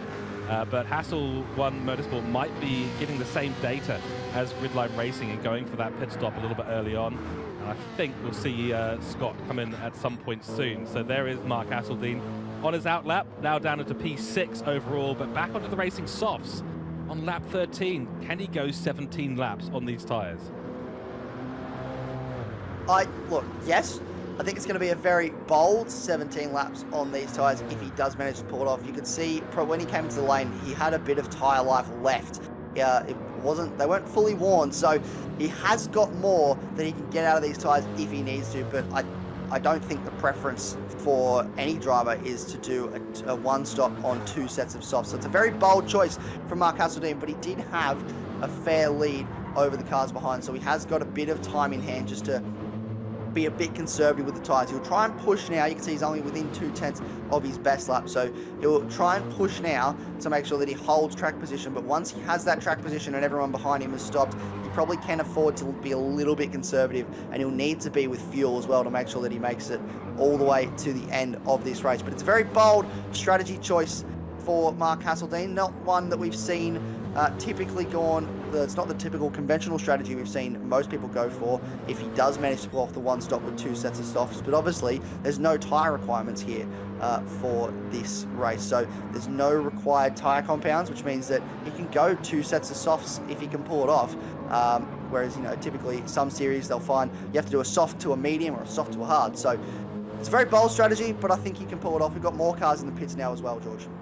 Yeah, big action in the pit lane, and I completely echo your sentiments there on Mark Hasseldean. He's got enough fuel in the car to go to the end, so we shall see. Mitch Collin, the only one to stay out at the moment. Hasseldean will get ahead of the rest of those cars, so maintains track position for the moment over Tony Griffin, who's putting fuel in the car now. Will be aiming to get at least 50 litres in the car, does so, and comes out of the pits a couple of moments later, so the gap pretty much maintained there for Mark Hasseldean.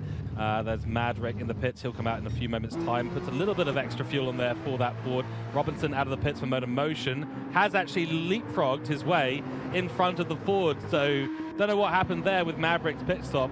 Don't think he's made any mistakes, but he has put a little bit of extra time on his overall race by taking that extra fuel that he needs for that Ford. And Richard Robinson for MotorMotion E-Series Racing has found his way now technically up into P3 in this race. That's a great strategic execution in the pit stop. His team's done well to get that car back out. He's on the racing soft. Tony Griffin, 50 litres of fuel in the car. He's not making the same mistake he made at Trial Mountain. The redemption drive is on for this driver in the 62 Audi for One Bite Racing. And the racing soft tyres are his tyre of choice for the remainder of the race. So a lot of action at the half race distance.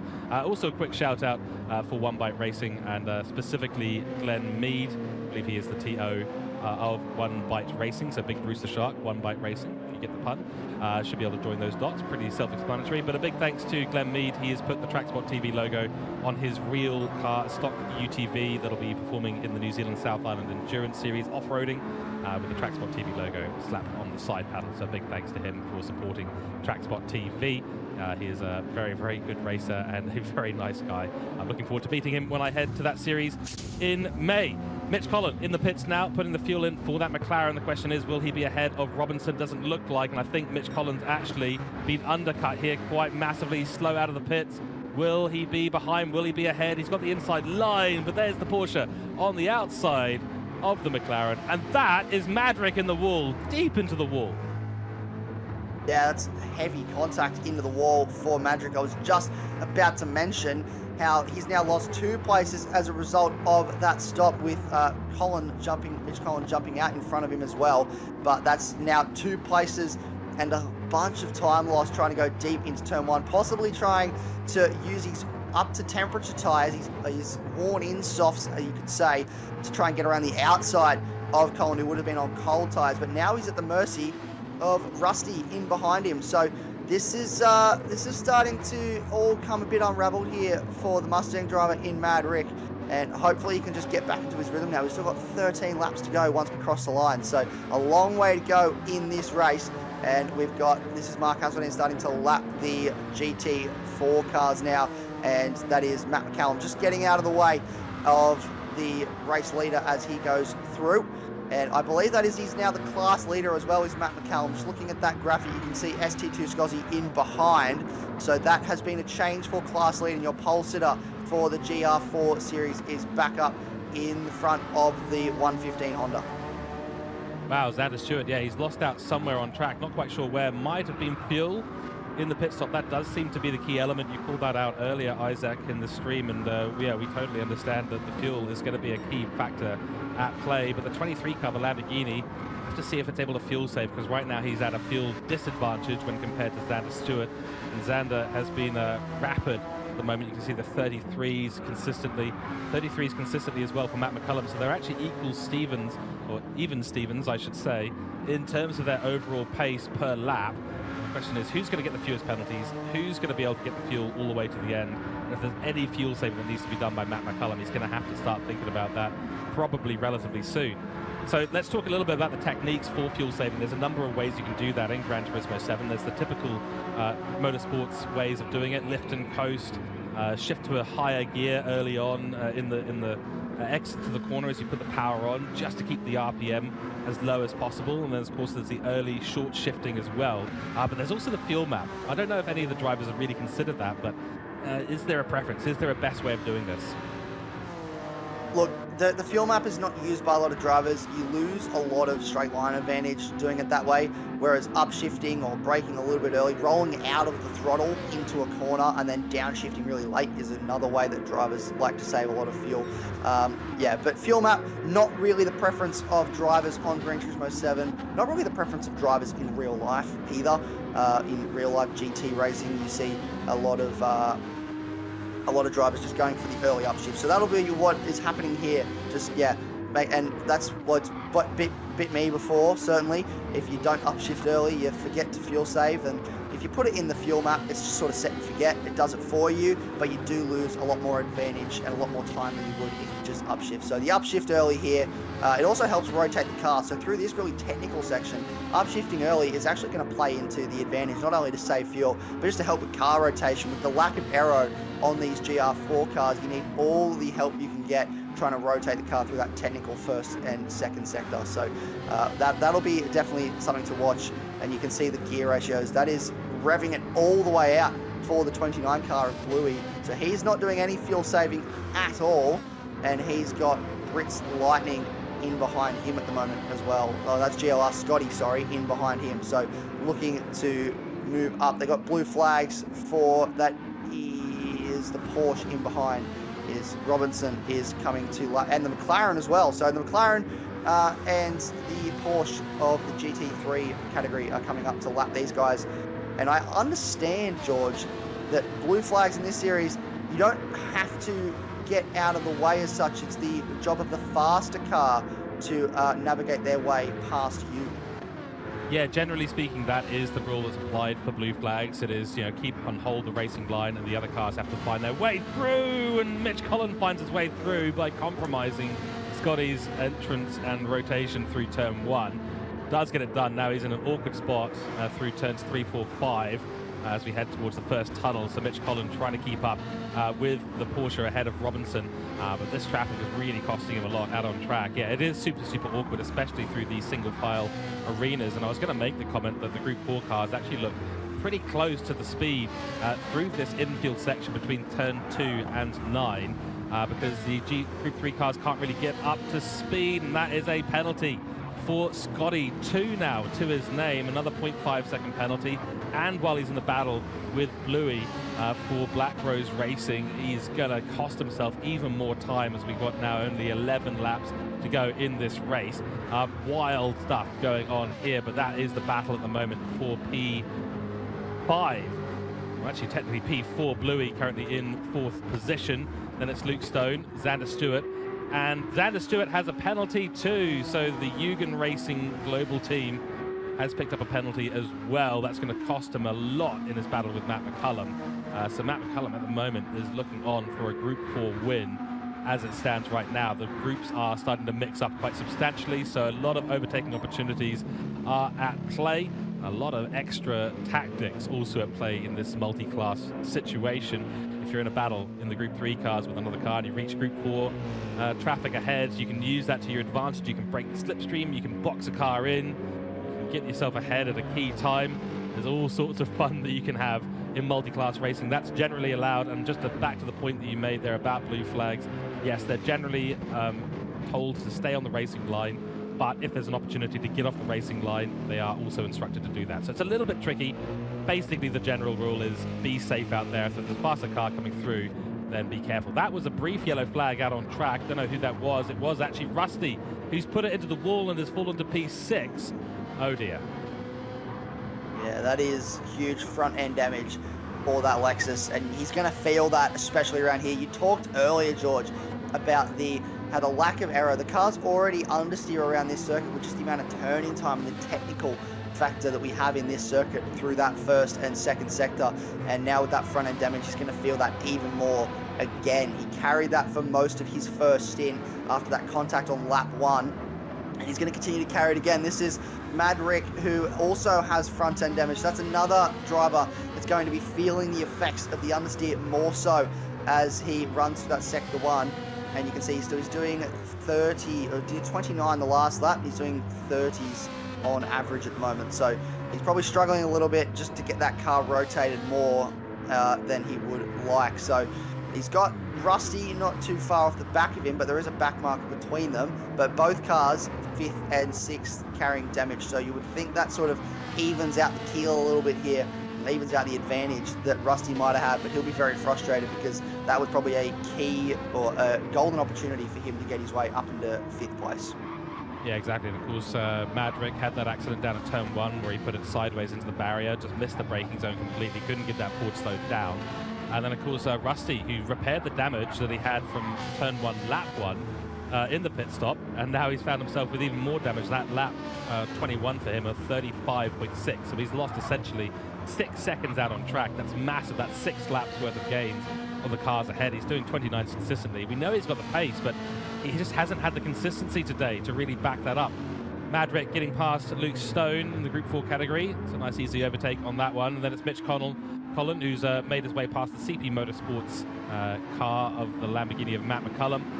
So he's holding on to P4. You can still just see the Porsche ahead of MotorMotion Racing. Not quite close enough to make anything happen. Tony Griffin holding on to P2 nicely in a big gap up there to Mark Hasseldine, who's put the elevator music on. He's having a nice Sunday afternoon drive here. He talked about how he was going for the bold strategy of going soft to soft. You can hear the tyre squeal there. I don't really think he's taking it as easy as I thought he might have with the lead that he's got. But potentially, the more he pushes, he may get himself a pit stop advantage. It's a long pit time around here at this circuit, but there is still the opportunity. If he can get far enough out in front, he may just give himself a pit stop worth of advantage and just have a free stop for another set of softs. Or we may see him go for that 2-stop and just push really hard at the end. However, with over half his tyre life left, and we've still got 7 laps to go in this race next time he crosses the line, I don't think we're going to see him come in again. I think he's just, having a nice Sunday drive with a little bit of tyre squeal here and there with the understeer that this car would be experiencing. Yeah, there we go. Hassel 1 is on for 2 races of race wins in Split 2.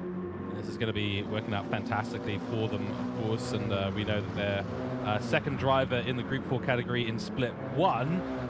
Yes, that's a mouthful. We know it is. We know that Dave Crook has been doing quite well in that BMW Group 4 car, but maybe not as well as he'd like to have seen, or certainly not as well as the team would like to see overall. So having these wins here in Split 2 for Group 3 category is going to make Mark Hasseldine a very, very happy man. I don't want to say that there's an imbalance between the splits. That's up to the admins to figure out. But once the splits are set in this season, they are set for the remainder of the 6 rounds that we have. Let's go through the grid once more. Group 3 category, Griffo is there, then it's Robinson. Mitch Collin has picked up a penalty yet again, the first one for him in this race, but we're seeing a lot of penalties at this race. We'll come back, and that's been a big talking point for us throughout this race so far. Madrick chasing after a blue flag of Xander Stewart, who's second in the Group 4 category. Madrick 5th in Group 3, catching up to that Group 4 car at a very awkward place, especially with Rusty coming in behind him in 6th place. Then it's Grimbat for the Mercedes team, and their name, if I look it up properly, it should be yes, I should know this off by heart already. It is Sparrow Racing, and of course that is going to be Nicholas Williams there in the Group 3 category, who was famously mistaken for a Group 4 driver with an incredible amount of speed in that Group 4 car. No, it's a Group 3 car, and that Mercedes is looking so good on track. I love the metallic livery that Sparrow have put on it for this season. Really nice mix of colours. Then it is Chase for Toyota. It's a 911 car in 8th place. Then our leader in the Group 4 category is Matt McCullum. Xander Stewart not too far behind him at the moment. Luke Stone has a penalty. He'll have to serve that. How close is Gridline Racing Scotty? Not close enough to take advantage of that, but he is still potentially on in a decent position in this race. Did start in the top 3, has found his way, unfortunately, down to P4 in this race, with a couple of cars getting ahead of him in those early wild scraps in the Group 4 class. Then it is Troy Britnell. And through the tunnel, for your viewing pleasure, the Mazda. Isaac, I'm sure you'll be happy about that. John loved the sound of the Group 3 Mazda through the tunnel. It's got that high-pitched 11,000 RPM rotary engine in it. I don't know if it's actually rotary in the Group 3 car. You'll have to tell me more when I hand it back over to you. But the Group 4 car, of course, is the more commercial, publicly available model of Mazda. And just rounding out the grid very quickly, Shane Attard still in a battle with Hoges. No, he's not. He's being overtaken by the Toyota in the 911 in Group 3 class, and then it's Hoges behind, and then Bluey, who's had a shocker. He was up there battling for P3 in the Group 4 category, but he has not had a good rest of this race so far. Let's talk Mazdas. Tell me more about the engines.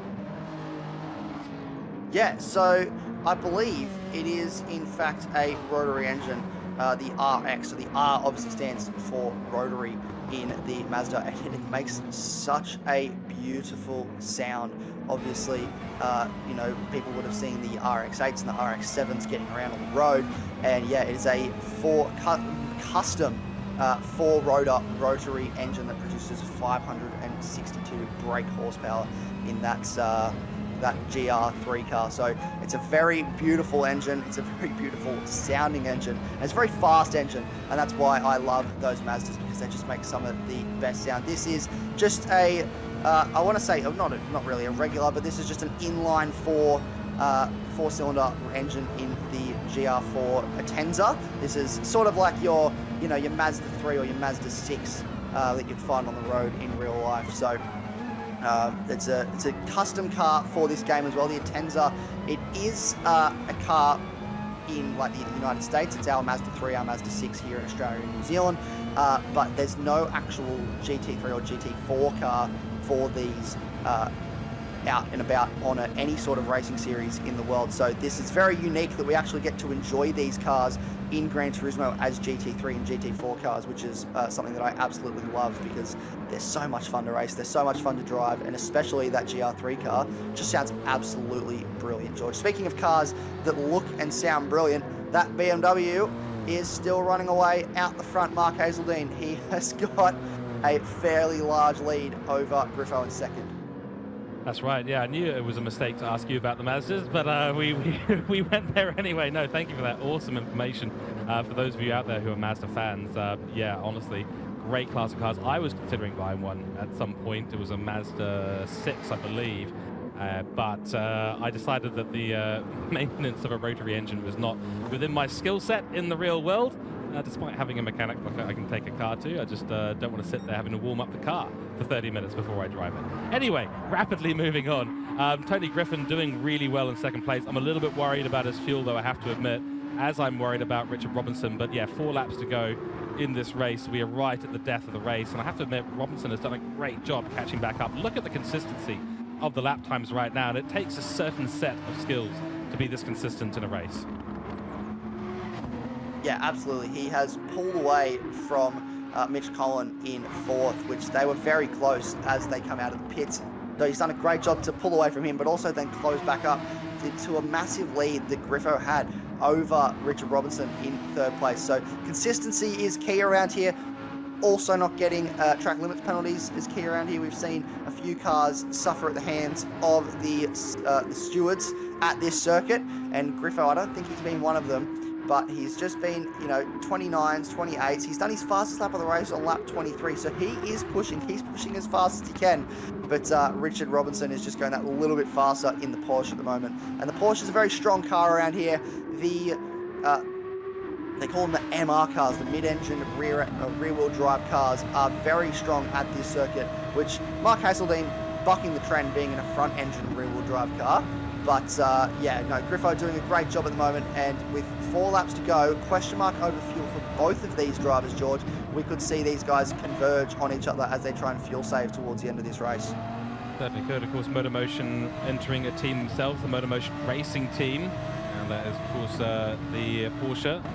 Michael Brill has been putting on a show for us in the Group 4 category, split 1, and of course we now have Richard Robinson here in the Group 3 category, chasing down a P2 in the podium positions right now in P3, but that P2 is looking awful tasty, and he wants to take that away from One Bite Racing, trying to take a bite out of the top step of the podium, or the second spot of the podium, I should say, because unfortunately Mark Hazeldine looking rather uncatchable at the moment. But nice to see a good range of new teams entering the Manufacturer Series, and of course getting their RCA levels up as a result of entering this race and the previous series in the Carrera Cup. MotorMotion E-Series does operate on a RCA basis for the teams, so their drivers have to perform safely and respectfully, otherwise they do lose RCA points, and if they don't match the RCA level for a particular series, they cannot enter their cars. So this is part of what makes MotorMotion E-Series have such high standards of racing, and you can just tell when you're out on track with these guys and with the teams, they're all focused on keeping their cars safe, keeping the driving respectful, and if there's any happenings that do end up on track, those are of course looked at the stewards post-race, and penalty points are then applied later on. We are now on the penultimate lap of this race, lap 29 of 30, and I tell you what, the beginning of split 2 was so spicy we couldn't keep up with it. Battles absolutely everywhere around the grid. Things have spaced out somewhat towards the end of this race, certainly in the top 3, but top 3 of Group 3 category is still on and still up for grabs. Mitch Collins sitting slightly further off the pace at the moment in that beautiful I think it's a 650S Group 3 car. I'm more familiar with other games, McLaren entries. Does look like the 650 GT3 car, of course, the latest models. For the McLarens in real-world racing, the 720S GT3 and the new Evo version of the 720S, which is an absolute beast. I really, really like McLaren. I won't talk on about them too much longer. Here we go. It's the battle of the guys with damage. This race is absolutely on. Very low fuel numbers for both of these drivers at the moment, and both carrying damage. The question is who can survive the busted up nature of their own cars, and this is the battle for P5 right now. So points are going to matter all the way throughout the season. Short seasons, so every point really does count. Yeah, points are crucial as we move into the latter part of this series. So obviously still in the early stages, only round 2, but every single point counts. And when you get to the championship or the championship results at the end of the final round, you're going to want to have had the best result you can in every single race. And these boys know that despite the damage, they're pushing hard. We've got 1 lap to go now. And the fuel for these, especially for Madrick, is going to be very close as he crosses the line. I don't think there's any sort of question mark over what Rusty has left in the tank. He's got heaps of fuel to play with as we come through. There's going to be a lot for these guys to unpack as they return to the team trucks following this race. And here we go, Rusty having a look up the inside on Madrick into turn 1. Very heavy downshift. You could hear I believe that is the Mustang just at the absolute rev limit as they shifted down through the gears. A little bit of a smoke signal there. Patrick just trying to smoke screen the Lexus in behind. This is a very, very tight battle as we come towards the pointy end of this race. This is going to go all the way to the line, George.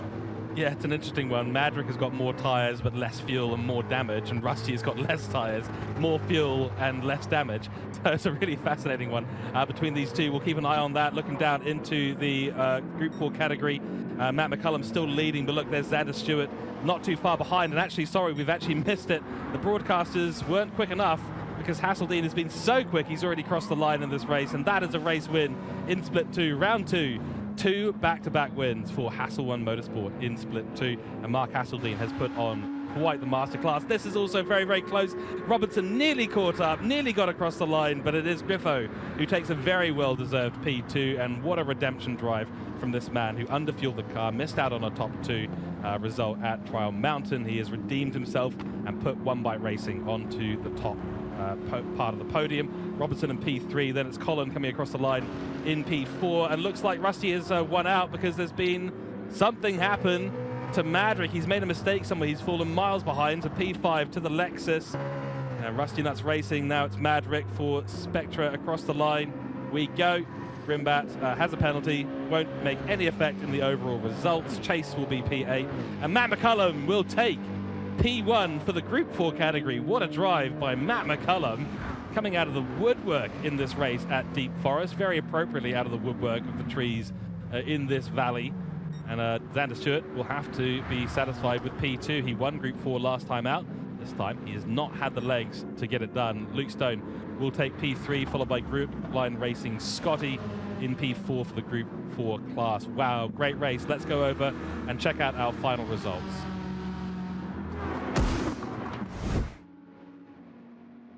And there you have it up on screen right now, the Group 3 results for Split 2. Mark Hasseldine, what an absolute statement he has made at Deep Forest on the back of another statement he made at Trial Mountain. He should run to be a politician if this is the kind of statements he's making, because he's certainly going to be popular and he'll be popular at his own team for a number of reasons, but 20 points to his name, an additional 2, of course, for getting qualifying pole. Tony Griffin for One Bite Racing in P2, followed by Richard Robinson, Mitchell Collin, Craig Hardcourt, Ricky Atwell, Nicholas Williams for Sparrow Racing, and Aidan Chase for Team Capital, rounding out the grid. So a slightly improved result there from Nicholas Williams, up from last place to 7th, and then Aidan Chase dropping down to the back. A few mistakes early on in the race that really cost him the overall time. Isaac, let's talk driver of the day. There's an obvious person we need to just say, no, you're not going to be driver of the day, and that's Mark Hasseldine. For me, though, I'm going to give it to Tony Griffin. Really good race, a redemption drive, executed it perfectly and held on to it at the end, especially with Richard Robinson making so much progress at the end. What do you think? Give us your thoughts on the race, and then give us your driver of the day. Yeah, wow, there was a lot to unpack in that race. Obviously, early contact between two of the key contenders that qualified quite well and then carried damage for the rest of that race. I think I have to agree with you on this one, and I have to give it to Tony Griffin. He did a great job. He obviously didn't go his way in round 1 at Trial Mountain, but he's fought back this week. He's done a really, really great, clean race, stayed out of trouble, and despite Richard Robinson pushing up towards him at the end of that race, he held his nose, he held his nerve, he held his composure, and he did a great job to bring that car home in second and get 15 crucial points for his team that will definitely serve them well in the championship. So a great job from him, and definitely my driver of the day. But yeah, a lot to unpack in that race, and as I mentioned earlier, there'll be a lot of discussions in the team trucks following this race, going over data, looking at lap times, and just looking at where they could have gone better, because I know there's a lot of drivers, especially Craig Harcourt and Aidan Chase, that got that early damage following the contact that would definitely have wanted a better result. Certainly, and the top 3, of course, unchanged from qualifying. The qualifying order is the top 3 in the Group 3 category there. Let's take a look at the Group 4 results for Split 2. Matt McCullum takes the top spot. He was qualified on pole for this, and then, of course, we do have Xander Stewart in P2, and Luke Stone in P3, so it's an unchanged qualifying order for the top 3 as well in Group 4. Then it's Scott Taylor in P4, then Troy Britnell, Shane Attard, Mark Hogan, and Steve Smith, your top 8 in the Group 4 for Split 2. So let's talk driver of the day for this one, and it is a tricky one. I do think that Matt McCullum may deserve driver of the day today. He fell quite low in the positions early on. Xander Stewart got a really good start early on, but Matt McCullum drove back and got that win, so I think he's going to be my driver of the day today. Give us your thoughts on the Group 4 race in Split 2, Isaac, and your driver of the day as well, please. I mean, look, it was elbows out from the word go with Group 4, and it was brilliant to watch. And I think Matt McCullum was just a bit of a victim of the sheep stations that was going on early, and you saw we cut to that shot at the end of lap 1 where there's about 4 of them going side by side down the front straight. There was some brilliant racing. A lot of guys came undone with the track limit penalties, and the stewards serving them with slowdowns for that. So that was probably played into the hands of Matt McCullum a little bit, but he did a great job. And I think to be P5 at the end of lap 1 and all the way back to first place in that race, and quite comfortably too over Xander Stewart, I think he has to be driver of the day, and I have to agree with you there on your assessment of that race, George. So yeah, great result for Matt McCullum. Xander Stewart too, still in second place. That's a first place in round 1 and a second place for round 2. So solid teams points for him. As you mentioned, the top 3 unchanged from that race. So yeah, great result all around, I think, and they should be very happy with that, those top 3 guys. Yeah, couldn't agree more. And so that is going to be our Split 2 coverage. Thank you very much to Isaac Forgarty. My name is George Cooke, and we'll go to start heading to rounding up today's stream. And of course, fantastic racing through both Split 2 and Split 1. Really great work by all the drivers, and such respectful racing. And it's great to see all the manufacturers out there on track taking advantage of the advantages of their car and the disadvantages of the other cars out on track. Isaac, final word from you before we round out today's stream. Yeah, absolutely brilliant racing. Really enjoying the GT3 and the GT4 split racing, and the chaos that it can create, and the strategies that we have to see. So brilliant racing. Thank you very much for having me, George. It was brilliant to work alongside you, and look forward to the next round. Absolutely right. So next round, of course, round 3, going to go to Sardinia. So we're continuing our bit of racing here in Europe. Nice to be back in the European destinations. And Sardinia A is going to be another one of those tracks that creates all sorts of action out on track as we barrel towards halfway through the season. Of course, big thanks to MotorMotion E-Series. Go and check out their website, www.motormotioneseries.wordpress.com, and they have put on a fantastic series, the Manufacturer Masters, providing some brilliant action on screen. Covered, of course, by the primary sponsor of the Manufacturer Masters, TrackSpotTV. Go and check out TrackSpotTV at TrackSpot.tv for all your broadcasting and commentary needs.